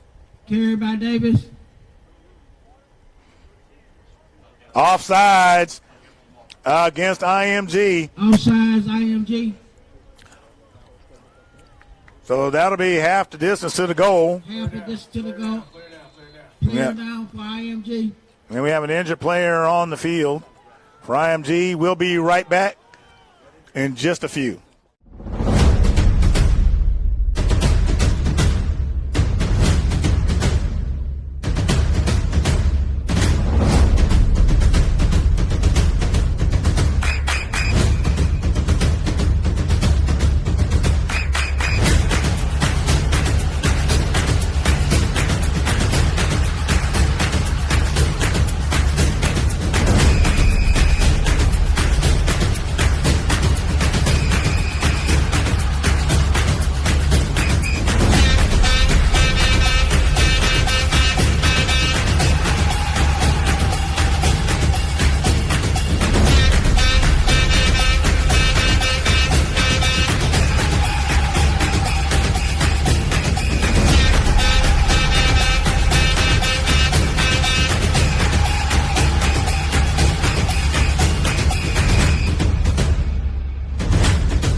The injured player, number 33, Trey Ginn, comes off the field. Looks like it was just cramps. And I can tell you, it is warm out here, down here in Orlando.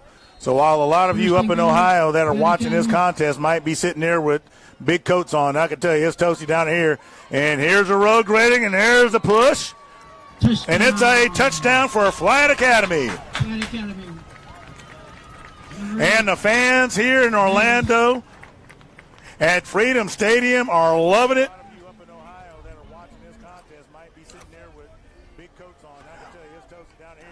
And I would call that the first honest drive of the contest, not necessarily penalty afflicted or mistake afflicted. So we have to see here. Now, this is critical because it's 18-17. 2 2-point attempts have been missed, and they confirmed the touchdown. Flight Academy has missed 2 2-point conversions, and they're only leading by 1. So now is one of those situations where you definitely want the 2, because at the very least you want to force your opponent to have to kick it if it gets tight.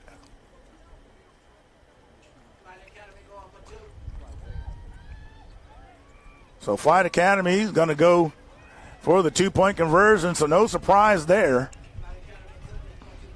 IMG showing blitz. Here they come. And that ball falls incomplete. He gets rid of it. Thought he had a man open on the crossing route in Mike Figgins, but I'm not the one looking through the face masks. I can't say that I saw what he saw. That'll be for him and his coaches to discuss.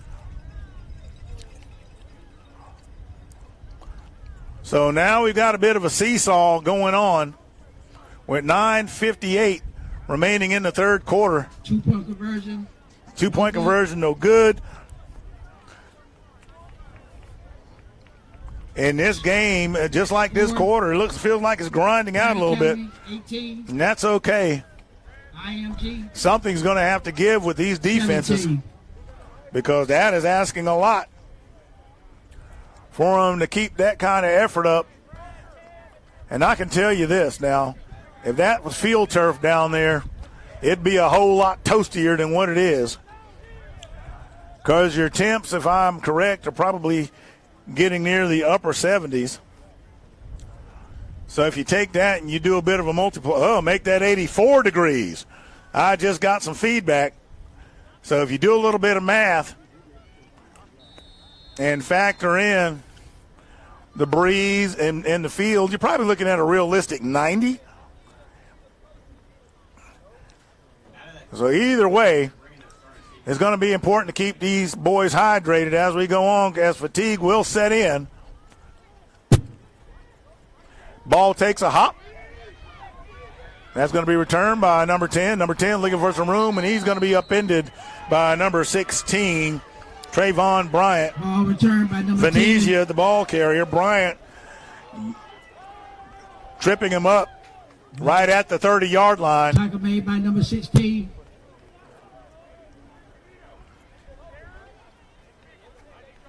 Trey Bryant. So the coaches are discussing IMG, that is, with their offense. Brings up 1st and 10.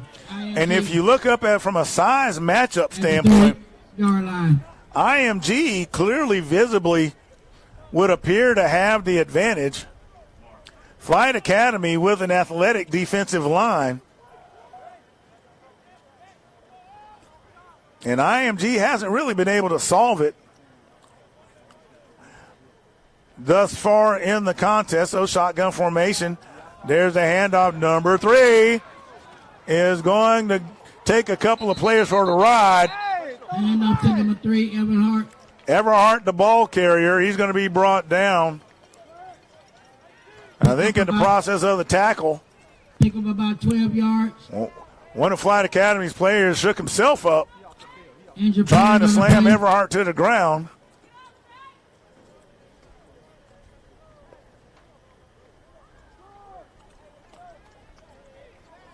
$12-yard pickup by Everhart. Well, he's off the field, so the play looks to continue. Brings up 1st down.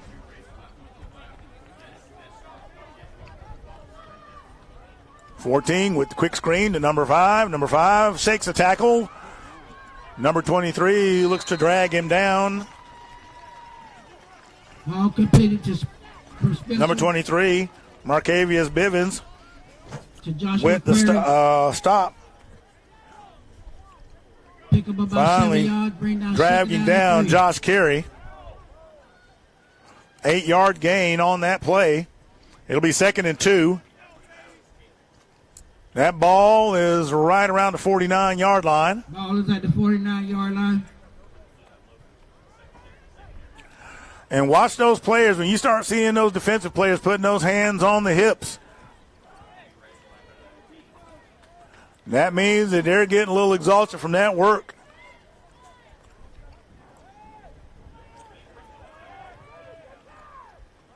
Offensive lineman makes the call, watching out for the blitz. There's a flag on the play.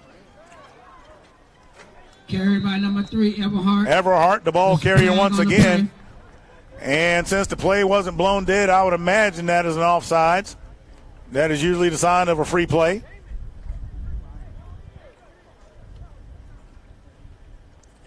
And that is exactly what it is. Offside. So that'll net a first down. Flight Academy, penalty decline, first down.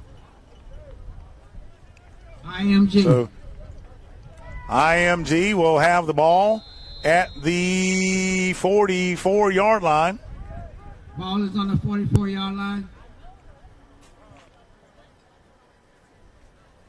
And for you fans watching at home, you notice you don't have a whole lot of hash marks visible out there. And we're looking at the same thing, so we're figuring that's about where it is. There's the handoff to Everhart once again. Everhart continuing to pound up the middle, breaking tackles before he is brought down ultimately by number 5, Jay Caldwell, the strong safety. Hand off to number 3. And that's going to move the sticks. And they're going to get to the 27-yard line. IMG looking to grind down. Pick up a 14 yards. Flight Academy. Remember what I told you about those hands on the hips. There they go. Brings up first down, IMG. Number 6, Shane Davenport, looking a little winded back there. Number 71. Also got those hands on those hips. You never want to give the other team those indicators, especially a big offensive line like IMG. They'll see that and feast on it. But we know what's happening here, and there it is. They're running the ball this time to their left. Number 22, the ball carrier. He's going to go out of bounds. Boyd, the ball carrier. Have a flag.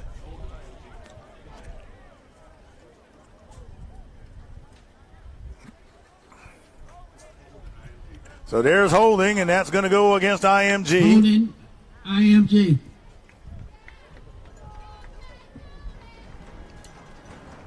Those penalties still haven't slowed down in this contest. And that has got to frustrate the coaches to no end.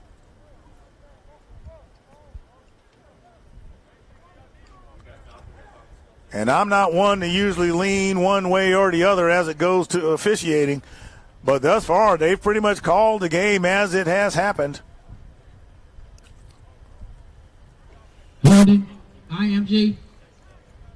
So this one will cost IMG 10 yards from the spot of the foul. 10 yards from the spot of the foul.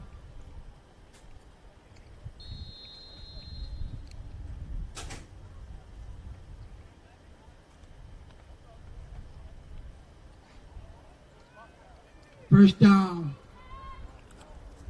IMG. So they had enough for the 29-yard line to get the first, but backing it up didn't deny it, so they didn't lose out on that.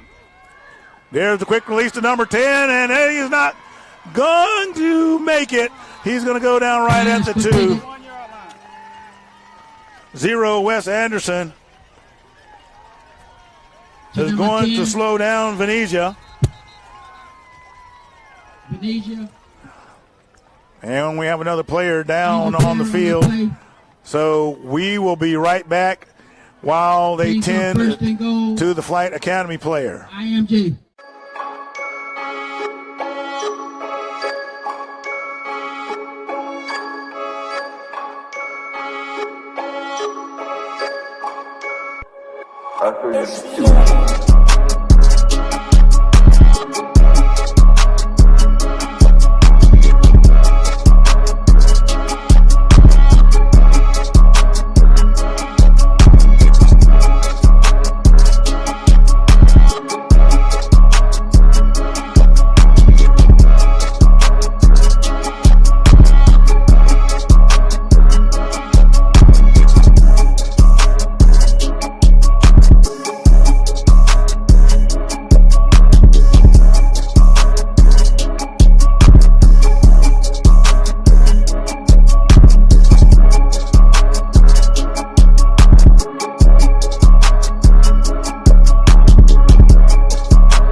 right, folks. That was number 11, Khalil Owens, coming off the field. Major player, number 11, Khalil Owens. First and goal, IMG. Taken by the quarterback. And it looks like IMG may have bullied their way in the end zone, and they did. IMG. I'm looking at Big 61 coming up from the bottom of the pile.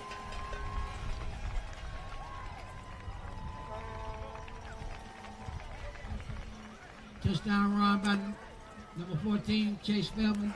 Spellman getting behind those big bottoms was not going to be denied.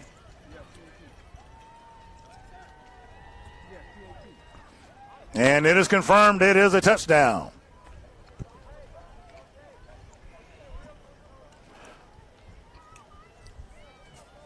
So we have some back and forth scoring, a couple of drives to get down the field. Still dealing with those penalties. Ian Branch back to attempt the PAT. And that would give them a 6-point lead if he converts.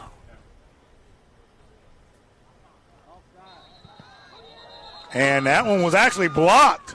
There's a flag. It's a false start. False start. Oh, wow. IMG. Wow. IMG catches a break with the false start because that one was blocked. And they're going to get another shot at it. Flight Academy, those are one of the ones where you just want to give those away, you know, but a false start, the play is blown dead. You don't get the choice on that. And I guarantee you, because if Flight Academy had their choice, they'd say, forget the penalty, we'll take the block kick. So here we go again.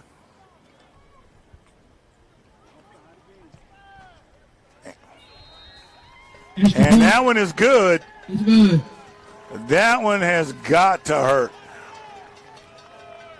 Bring the score. So it's 24-18. 24, IMG. IMG Ascenders over 18. Flight Academy.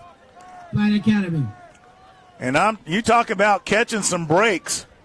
That is the second big break in the game for IMG. If you'll recall, they were stuffed around the 5-yard line, and Flight Academy fumbled the ball at the 2. IMG able to generate points off of it. Here you go this time for the PAT. IMG actually has it blocked, but a false start blows the play dead, so they get a second shot, and they convert. I tell you what, I don't know what IMG did this morning. I don't know if Lucky Charms was on the menu or not, but they have definitely had a couple of things go their way during today's contest. So Branch back to kick. Number 14, Xavier Isaacs now back there deep to receive, and he's going to grab it. Stumbles a little bit. Continues to grind his feet.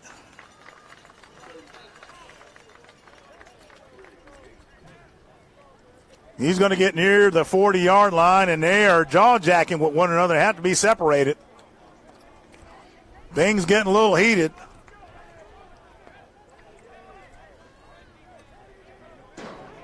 And the officials restore order.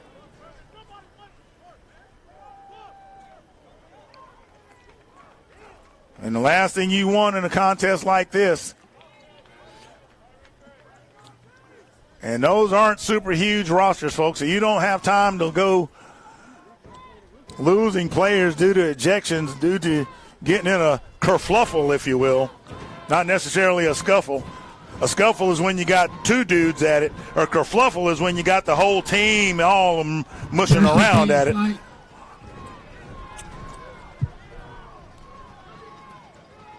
So we got 3 wide, single man in the backfield, make that 4 wide.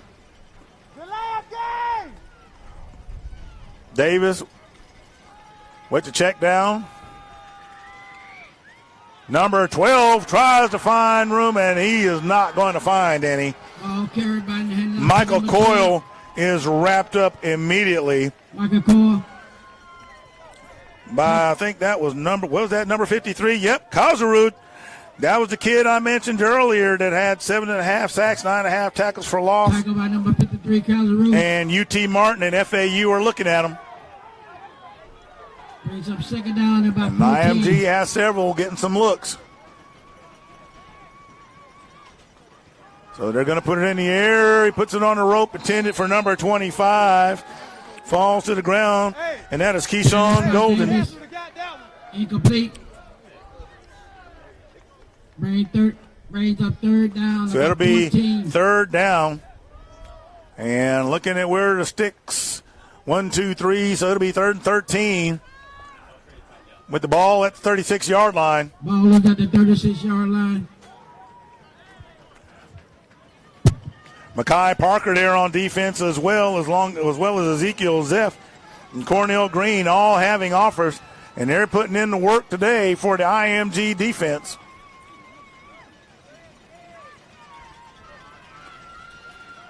Number 53 trying to get back there. There's a short pass to number 1, and IMG closes in quickly, and he's eventually going to be pushed out of bounds by number 0 for IMG, and that is Tariq Marame. Brings up fourth down.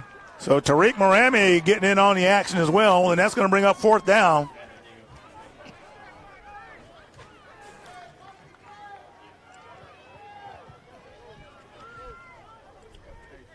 And something special about Tariq, he has a 1330 SAT and has played at every level on the defense. So if anybody knows it, he's got a 1330 SAT score. Dare I say, he might be the smartest guy on the team. So here we go, getting ready to punt. Little gets it in the air. It kind of wobbles and ducks, and it's going to bounce sideways and go out of bounds somewhere around the 38. Ball out of bounds at the 38-yard line. We'll see where the official puts his feet. Saw the line judge there around the 38, and he wiggles back a little bit. There's the field judge. And 10 for IMG. So it's going to be put at the 37, ultimately, is what it looks like.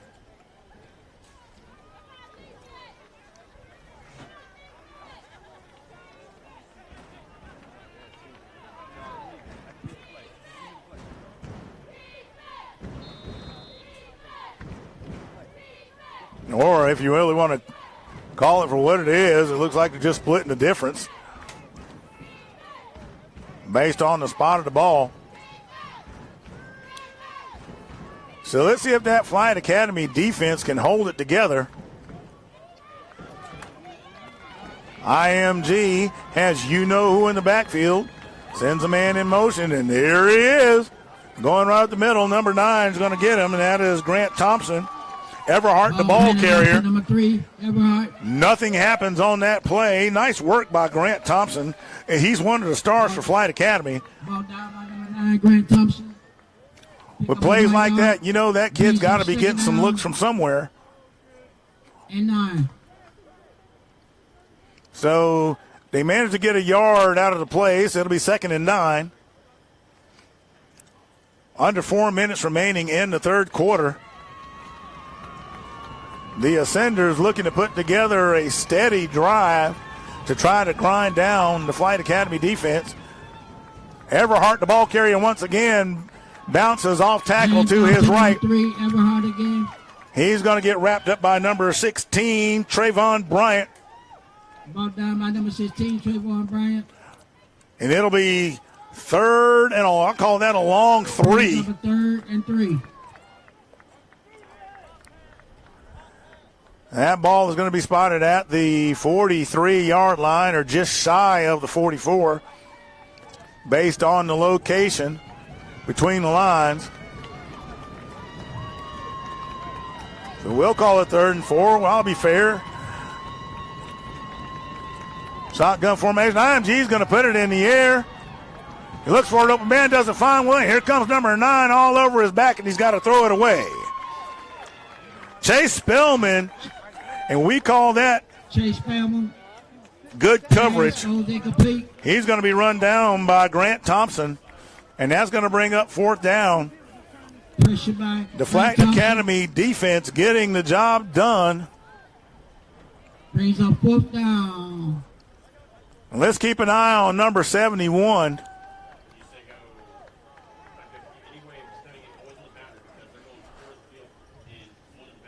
Number 14. Spellman back there.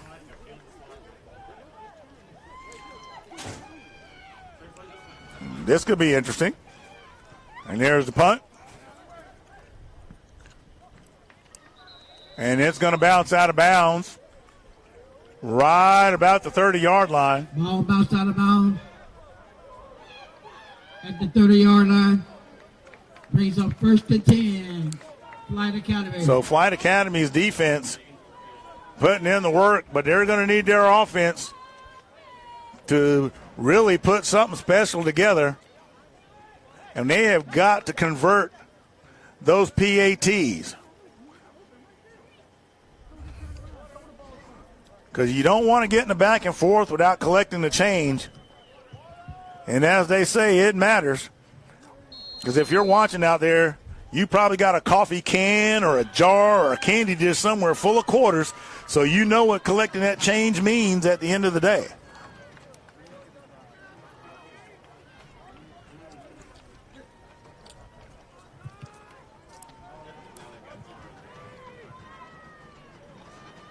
First and 10 at the 30-yard line for Flyght Academy. So Flyght Academy spreading it out. Single man in the backfield. Checked with his receiver. There's a quick release. Number 1's going to be wrapped up quick. Pass complete. Pass is complete. Brownlee with the grab. Number 2. Pick up about 3 yards. Devin Costello with the quick wrap up. David Costello.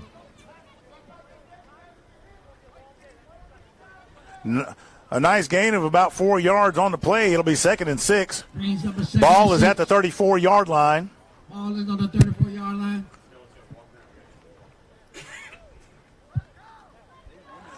And if you look at that front, it's not a big front for Flyght Academy, but they are athletic. So Davis, shotgun. Heaves it up. And it's going to go out of bounds. Number 25, Keyshawn Golden, the intended receiver. Pass intended for number 25, Keyshawn Golden. IMG defender may have got a hand on him, but Pass is no one saw it. Brings up a 3rd down, about 7. And therefore, it doesn't exist, so it remains 3rd and 6. And this is a huge 3rd down with a minute remaining in the 3rd quarter. You want to convert this or better and establish yourself. You don't want another 3 and out and hand that ball back to IMG as you enter the 4th quarter, because then it not only becomes, in a game like this, it becomes a game of clock. And they try to grind it out on you. It's not about the quick strike, the big play anymore. It's about eating up the clock. So they really need to convert here.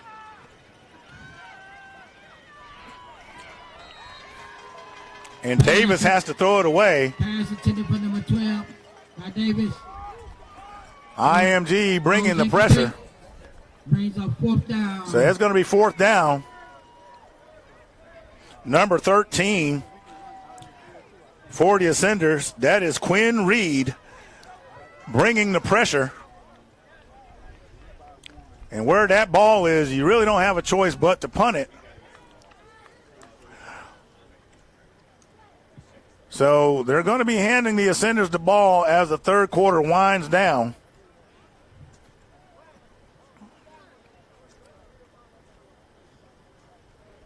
And there's a couple of different approaches you could take to this. You can grind out the clock, but ultimately what you end up looking for is the kill shot. And that punt is going to go out of bounds. Punt is out of bounds. And it looks like they're going to get it at the 33-yard line. At the 33-yard line. 1st down, IMG. So with 24 seconds remaining in the 3rd quarter, I would not be surprised if IMG tries to take a shot down the field to make something happen before the end of the quarter.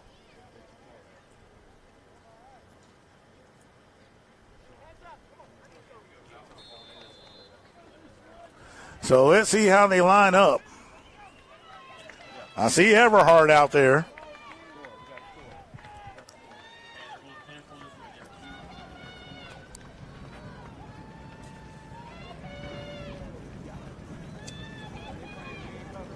They put Everhart in motion. They come with the counter. Hand off to number 22 Boyd. Arion Boyd, the ball carrier, he's going to be wrapped up by a couple of Flight defenders. Pick up about 2 yards. Brings down a 2nd down and 8.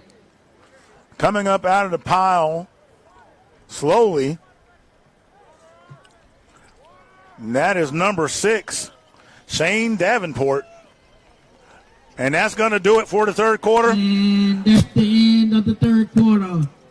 Flight Academy trailing the Ascenders of IMG 24-18. Here we go. They've been slugging it out all game. Let's see who's going to take home the championship in the next 15 minutes. We'll be right back.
All right, we're back live. First down, 2nd down, IMG. IMG, 2nd down, there it is. And that pass is going to be complete. The tackle is missed.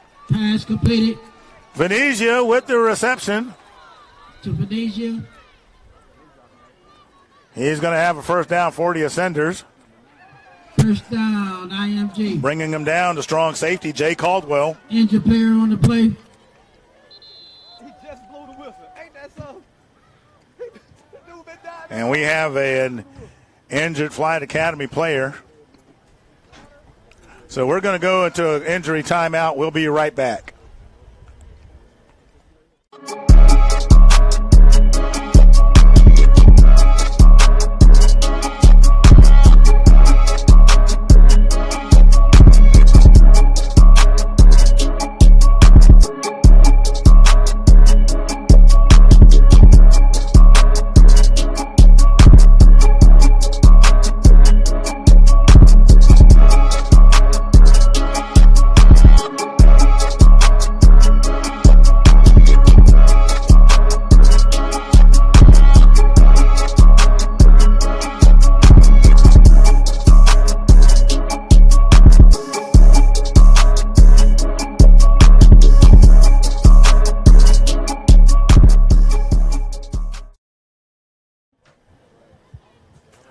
All right, we're back. And that is Grant Thompson that had to come off the field.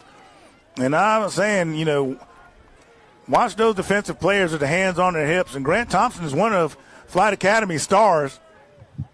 So we're going to see how this plays. And here comes Everhart. Everhart running and still going before he's going to be brought out of bounds by number 11, Khalil Olinger. He's going to have a first down. First down, IMG. Oh, wait a minute. Hold on. Hold your horses, folks. There's holding. So that one is going to come back. IMG. And that goes against IMG. IMG looking to test that side of the line that Grant Thompson was roaming in. which goes to tell you how important he is to that defense.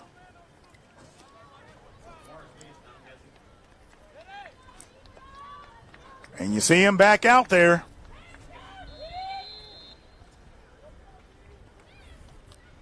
So that tells you all you need to know about Grant Thompson.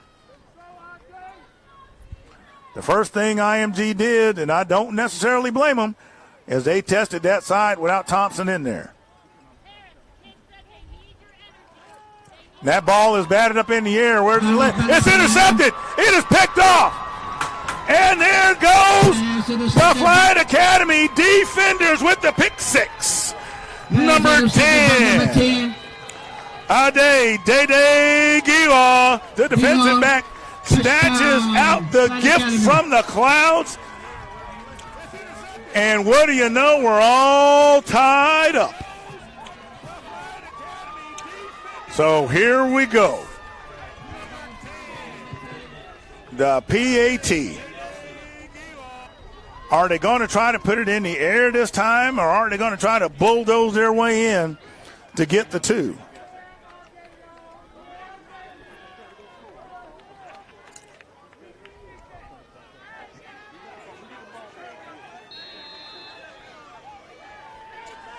Well, I'm not one to call myself Nostradamus, but I predicted penalties, defense, and penalties, turnovers, and special teams are going to make the difference, and that is what we have witnessed this entire game, and you saw it once again right there. Timeout. And so Flyght Academy is going to take a timeout, and we'll be right back.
All right, we are back, and now they're going to try to kick it.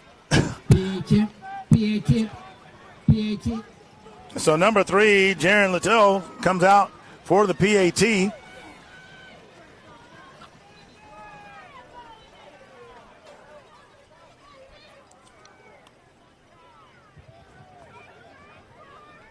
So the officials are all squared away.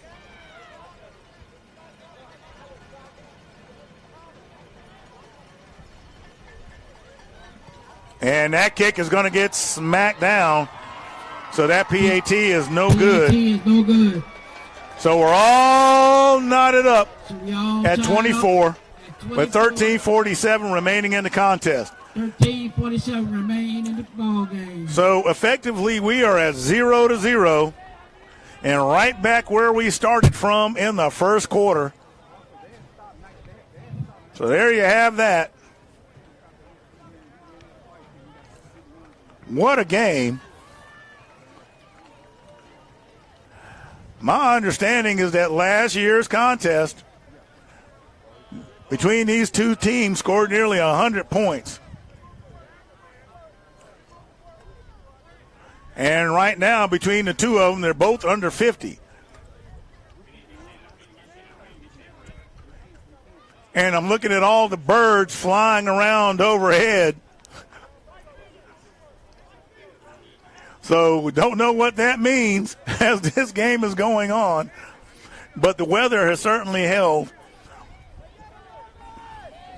So we can appreciate that.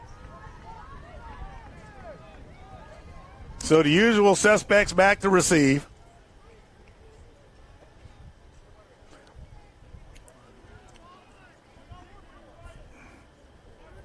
And the dynamics of this game have completely changed with this turnover.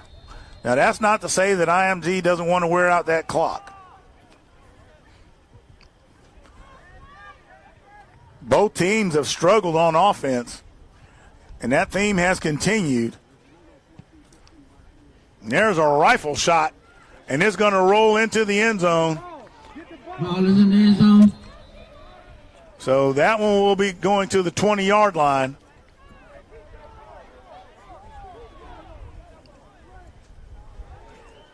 So nice work by the kicker. IMG. So let's see what IMG comes up with 13:47 remaining in the fourth.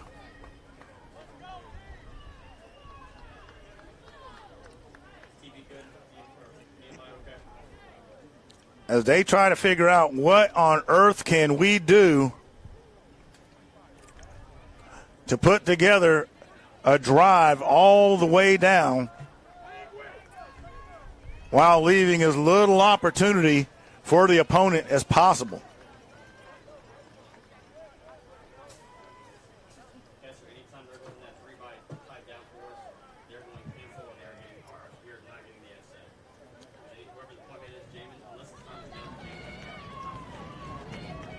So single man in the backfield, a bit of a high snap.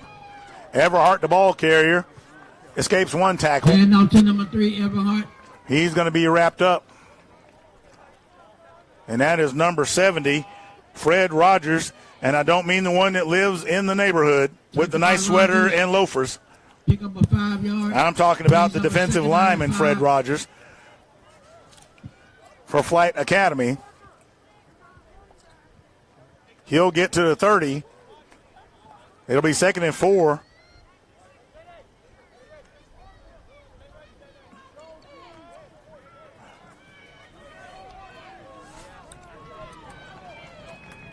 IMG wanted to attack that defense with the run.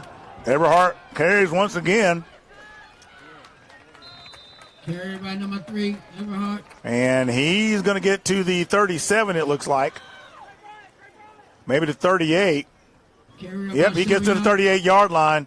That's a first down. Brings up first down, IMG. Ball is at the 38-yard line. Davenport, and I think that's number 71,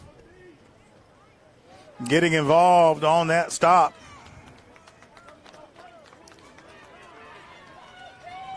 IMG continuing to use Everhart as a battering ram.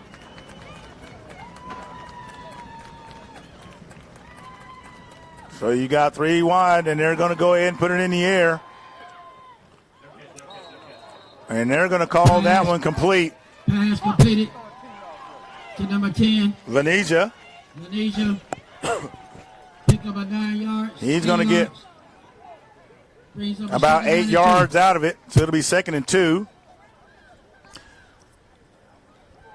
And that ball is at the 46-yard line. Clock is just running. Ball is at the 46-yard line. IMG in no particular hurry.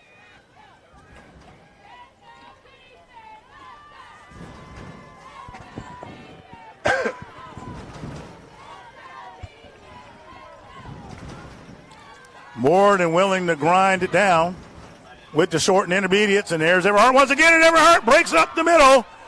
And he's going to take a Flight Academy player for a ride. Everhart with a huge run. Number 5, Jay Caldwell, the strong safety, has to bring him down. Ball down by number 5, Caldwell. And he'll get to the 35-yard line. Everhart will. And that's the first down for the Ascenders. Brings up first down, IMG. Ball is at the 35-yard line. The Ascenders taking their time. To use an old Hank Stram euphemism, they are matriculating down the field.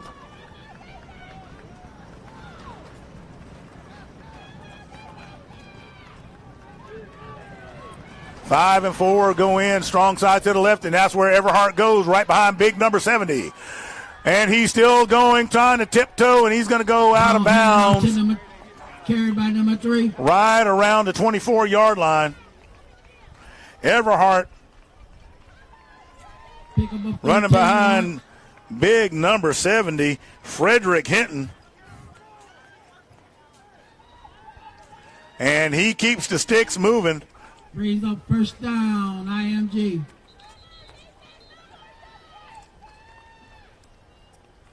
Timeout First on the down field. for the Ascenders. They have a timeout on the field, I believe. Let's see what is happening here. No, they're trying to get some substitutions in. I think the officials are trying to give them just enough time to get that accomplished.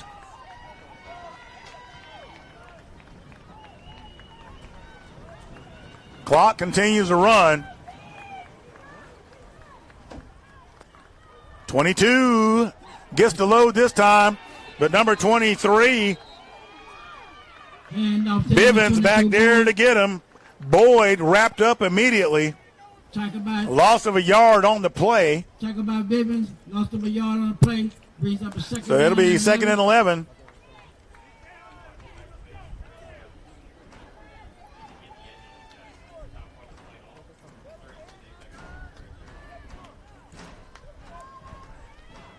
IMG, and I told you they're just going to let that clock just go tick, tick, tick, tick, tick.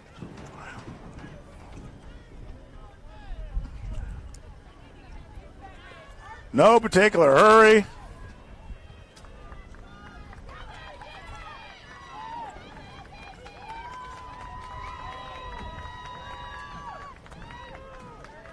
Boyd in the backfield. And Boyd once again getting bopped around. Hand off to Boyd. And number 2, Thomas Jones, the free safety, and one of the star players for Flight Academy, finishes him off. So it'll be 3rd and 14. And Flight Academy has IMG going in reverse. Brings up a 3rd and 14. That ball Ball is has on gone back to the 28-yard line. Ball is on the 28-yard line.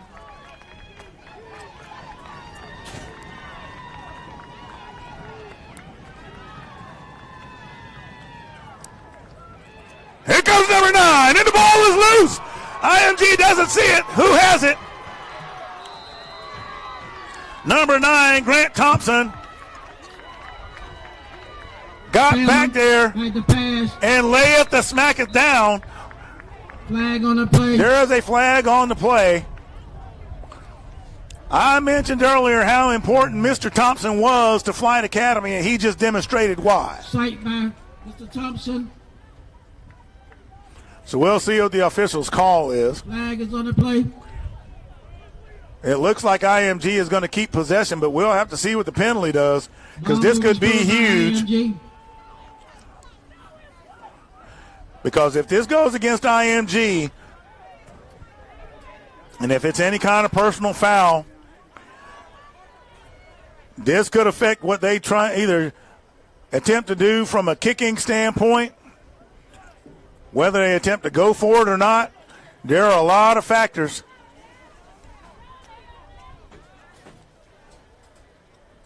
Yeah. So let's see. Personal foul. And it is against IMG. 15 yards. So that is going to be a 15-yard walk-off. Brings up 4th down.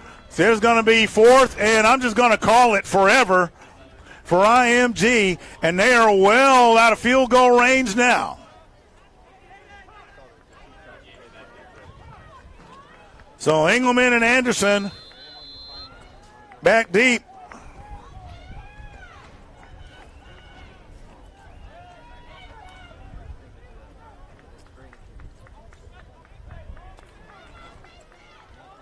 And you got to love what Flight Academy is doing there. They're keeping those receivers covered in the event that there's a fake.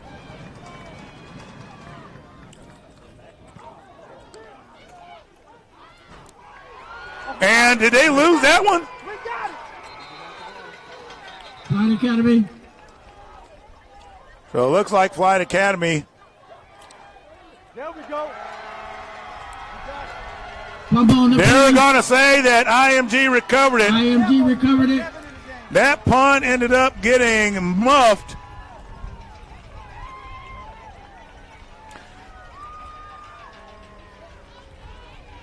A costly error on the part of Flyght Academy. There was a fumble on the play. Flyght Academy's defense Brings up first down. came up IMG. big, and on the special teams play, the punt is muffed, and IMG recovers. And now, with a very short field, IMG's offense comes back out to go to work. And they are at the 27-yard line. Everhart back there, and they give it to Everhart, and they once again go to the left. Ball is carried by number 3, Everhart. Pick up about 7 yards. He's going to get 6 or 7 out of that carry. We'll see where the final spot is. So it'll be 2nd and 3. 6:56 remaining in the contest. All knotted up at 24 apiece. My goodness, what a game. 3. Everhart back there. He's been a battering ram all day for IMG, and he's going to do it once again. Comes in off tackle to his right, and he's going to go into the end zone. No laundry on the field. That is a touchdown for the Ascenders.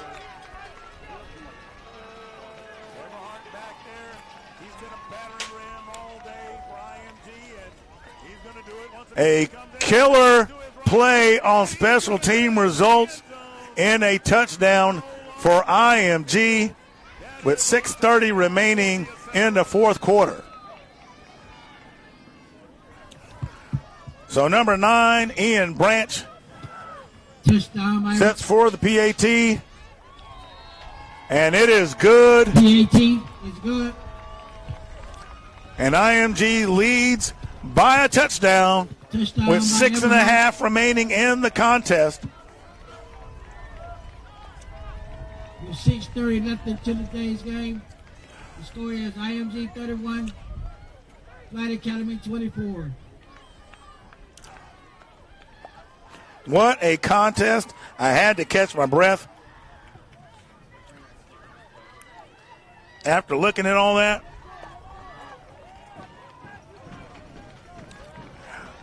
The NPGAA championship on the line.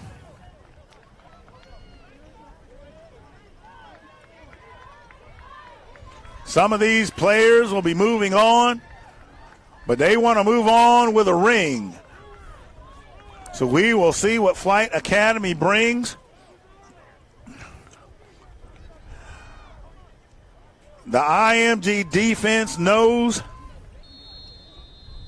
that this one can come back to haunt them if they don't get the job done. So it's a short kick, and that one is mishandled as well. And IMG is going to be all over them. Ball is taken by number 1. At the Number 17-yard 1. line. Javian Brownlee manages to scoop up the ball in what could have been another disastrous play.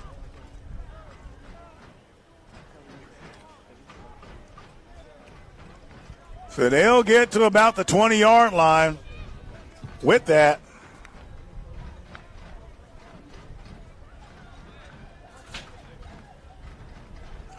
We'll see what Flight Academy comes up with.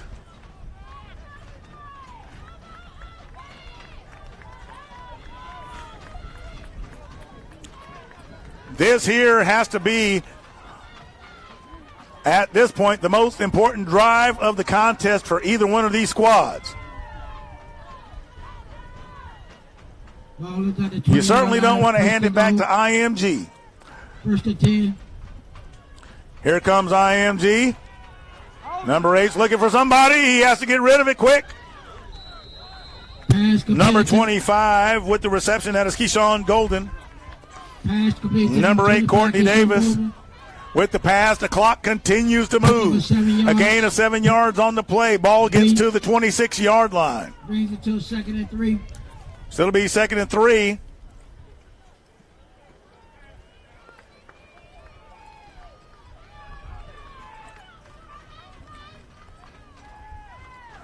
We're under 6 minutes in the contest.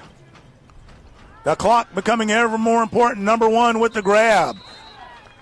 Pass complete to Number 2, Devin Costello touches them down. It moves the chains.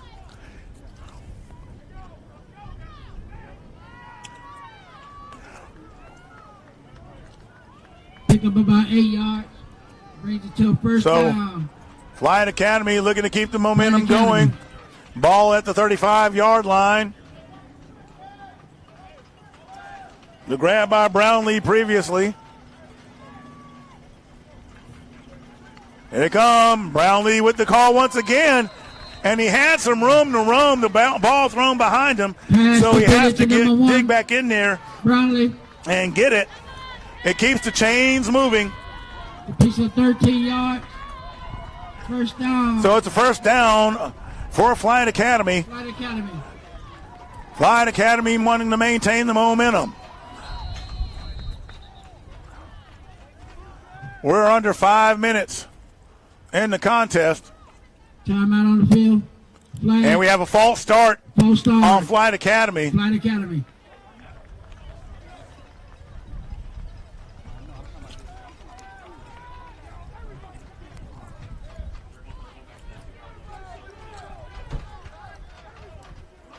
First and 15. So that ball is going to go to the 41-yard line. First and 15.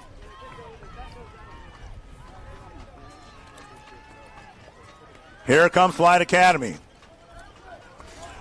Under 5 minutes in the game, getting close to 4.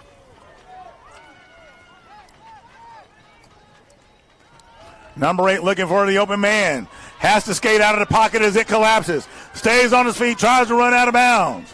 Still on his feet. Ball is carried by.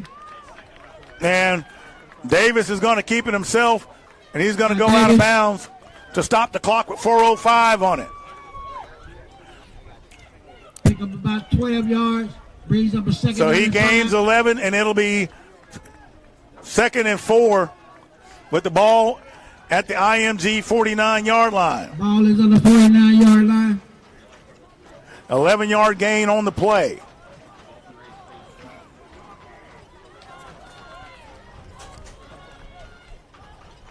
We're under 4 minutes. Tick, tick as the clock continues to move. Here comes IMG. There's number 53 bringing the pressure. Pass completed. That pass is completed to number 7, Mike Figgins. Mike Figgins. Number 53 bringing the pressure for IMG, and that is Ty Kalsarud. I've mentioned his name before and the offers he has. Makes it first down. So it's going to be a first down. And there's a flag on the play, and it's holding against the defense. So you have defensive holding. Holding.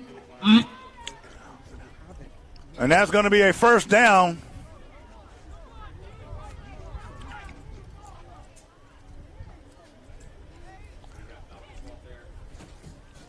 So let's see what we've got going on here. Holding. And I think the officials are trying to figure this out. He's got to get back to where it happened. 1 minute. First down. And he's got to walk it off. So there it goes. And the sticks move for Flyght Academy. First down, Flyght Academy. And that's going to put the ball at the 39-yard line. Ball is at the 39-yard line.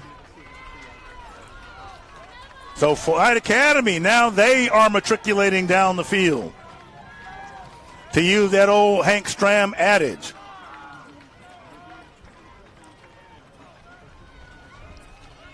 Shotgun formation, single man in the backfield. 4 wide, got 3 to the right.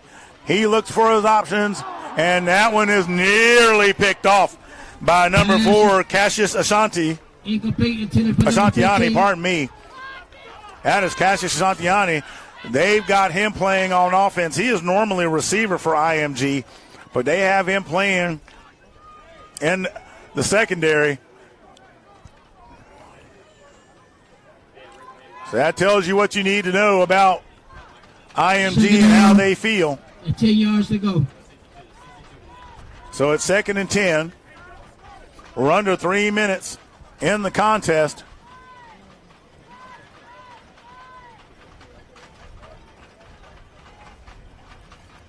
There's a snap. IMG, the pocket collapses, and he has to get rid of it. Courtney Davis has to let it go. You see the dance by number 54. By Davis. And that is Makai Parker, Incomplete. the nose guard. Flag There on is the a play. flag, and that's probably going to be taunting or intentional grounding if he didn't get out of that pocket, and he didn't. Attention to grounding.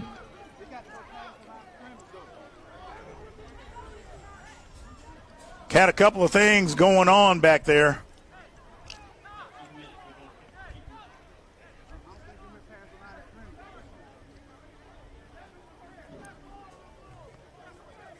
So they're trying to get all this sorted out.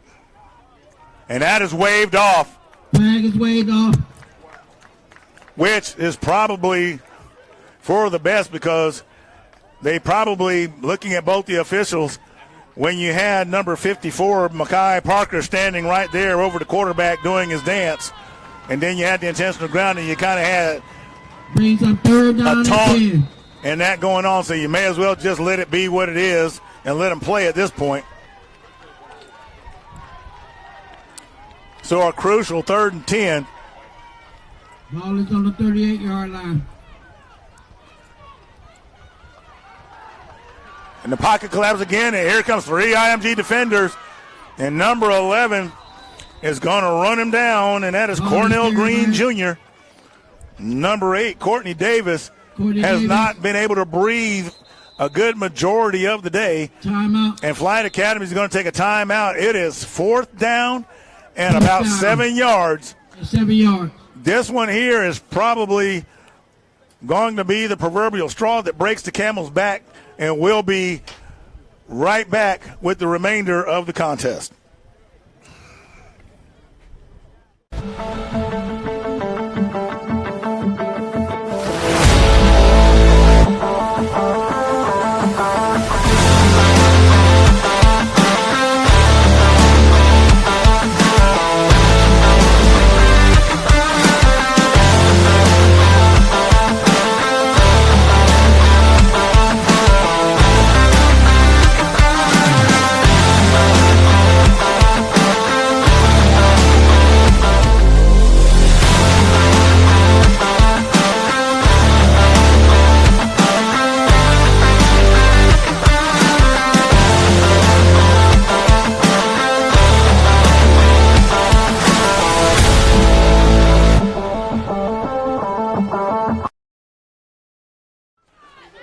All right, we are back, and it's been a whale of a defensive contest. Neither team really giving an inch. Sometimes I wonder how they managed to eke out the points that they got in this game. And about 7 yards. The first half and really into the third, it's really just a matter of the defense is just kind of wearing down and something having to give. But this has been about as good a ball game as you could ask for. Both teams trying to find that lane. Timeout. And IMG is going to take a timeout. IMG. They saw something they didn't like, and they're going to work to address it. And there's a all-star game coming up after this one that you guys are going to want to check out as well after this contest. Really doing a great job with these boys out here. And I'm telling you, it is something to see. I want to remind everyone again that the National Postgraduate Athletic Association, the NPGAA, is an organization servicing student athletes post-high school, providing career development opportunities and academic support on various scholarship opportunities while creating collegiate athletic exposure towards post-secondary advancement. The NPGAA targets post-grad programs providing quality athletic competition and exposure on a regional and national level to student athletes who may have been overlooked athletically, which created a delay within their academic advancement. Now, the NPGAA would like to thank Mr. France from Orange County Schools for allowing them use of their facility for today's contest. The NPGAA wants to recognize Orange County for their hospitality for today's events. So we want to make sure they are well recognized too. And number 8 is going to be, the ball is loose. Number 13. Fight by number 13. Jumps all over Courtney Davis. And Quinn Reed makes him cough it up. And IMG recovers it. 2-2-2 remaining in the contest.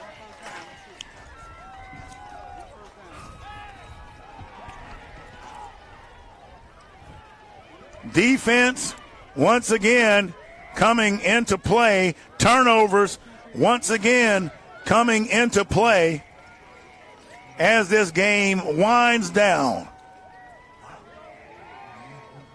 So we'll see what happens. The key play of this half is the muffed punt. That gave IMG a short field. IMG took advantage of it and took the lead and are holding on 31-24. So here comes IMG back on offense. And the battering ram, number 22, carrying it. That is Boyd. So he's getting his turn. Have a flag on the play.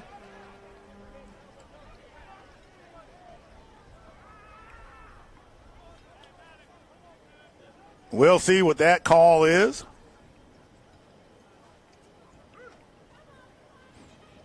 Flight Academy has one timeout left.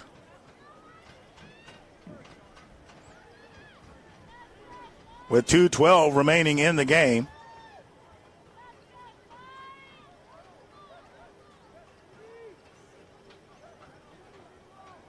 And I've seen stranger things happen, so it's not like this thing is a blowout where you got 21 points, you know, you got to make up. Personal foul. And that is going to go against Flight Academy. You can't let those frustrations get to you even though it's late in the contest.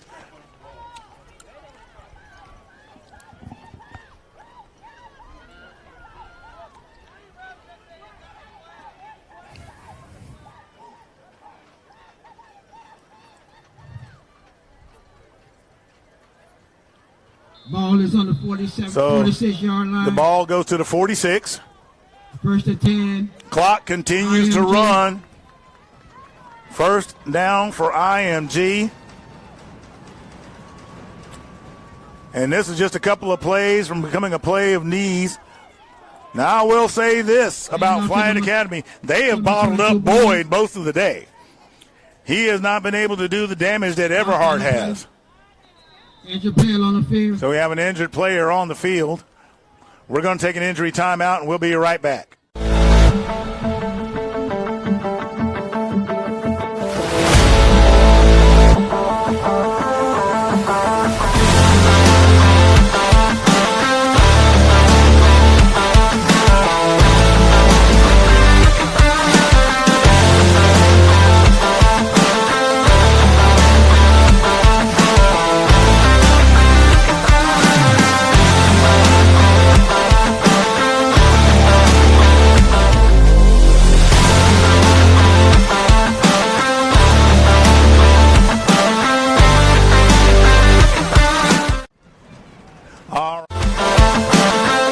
A minute 18 left.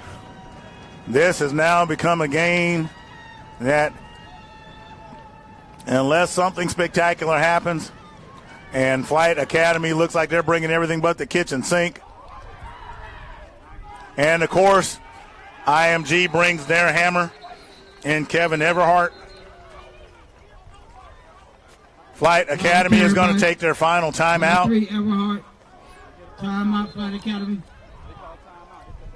And that's going to bring up 3rd and 5 for IMG. Brings up 3rd down and 5 yards to go.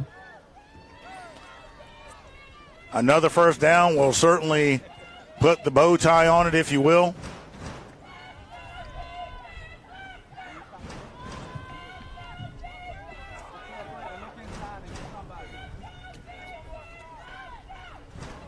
When you look at the game as a whole, and you go back and you look at the film, if you take all the penalties away, it is special teams ultimately at the end of the day. The missed PATs or 2-point conversions could have had a dramatically different effect and what appears to be the outcome of the game. A minute remains, and it's not over until the proverbial fat lady sings. But these are the things that have got to be crossing the minds of players and coaches from Flight Academy. This has been a slugfest, and it really is a matter of the tiniest details when you have games like this. And those details absolutely matter. IMG's coaches are over there. I'm sure they're telling them, don't do anything goofy. Don't do anything fancy pants. Let's just get in here and grind it out, and let's try to come away with the win. So you see, I believe that is Everhart back there. And they're going to give it to him, and he's going to get wrapped up quickly, and there goes the whistle. Ball is handed off to number 3, Everhart. So the ball is stopped on forward progress, and that'll bring up 4th down. Brings up 4th down. IMG going to wind the clock, and we have a player down on the field for Flight Academy. We'll be right back with the final 43 seconds in just a moment.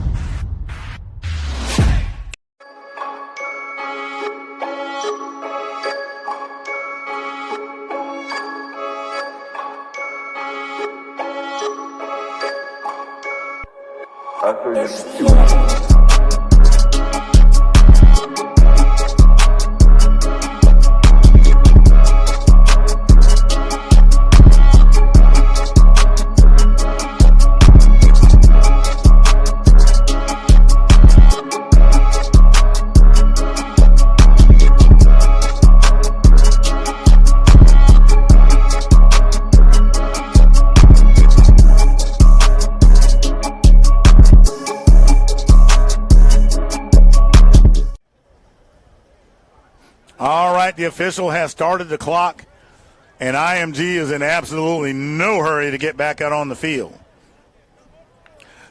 But we hope you have enjoyed today's contest, and the NPGAA wants you to make sure you check them out on X as well as YouTube and Facebook. Hit that like button. Be sure to check them out. They have a great thing going on, and we have had a great contest today. And, folks, like a Christmas gift, let's put a wrap on it. Your champions are going to be the Ascenders of IMG Academy. They come away with the victory, 31-24 over Flight Academy, traveling all the way in from Ohio. Flight Academy, I would tell them to hold their heads high. My gosh, just like Ali and Frazier, somebody had to lose, unfortunately. What a game, what a game, what a game.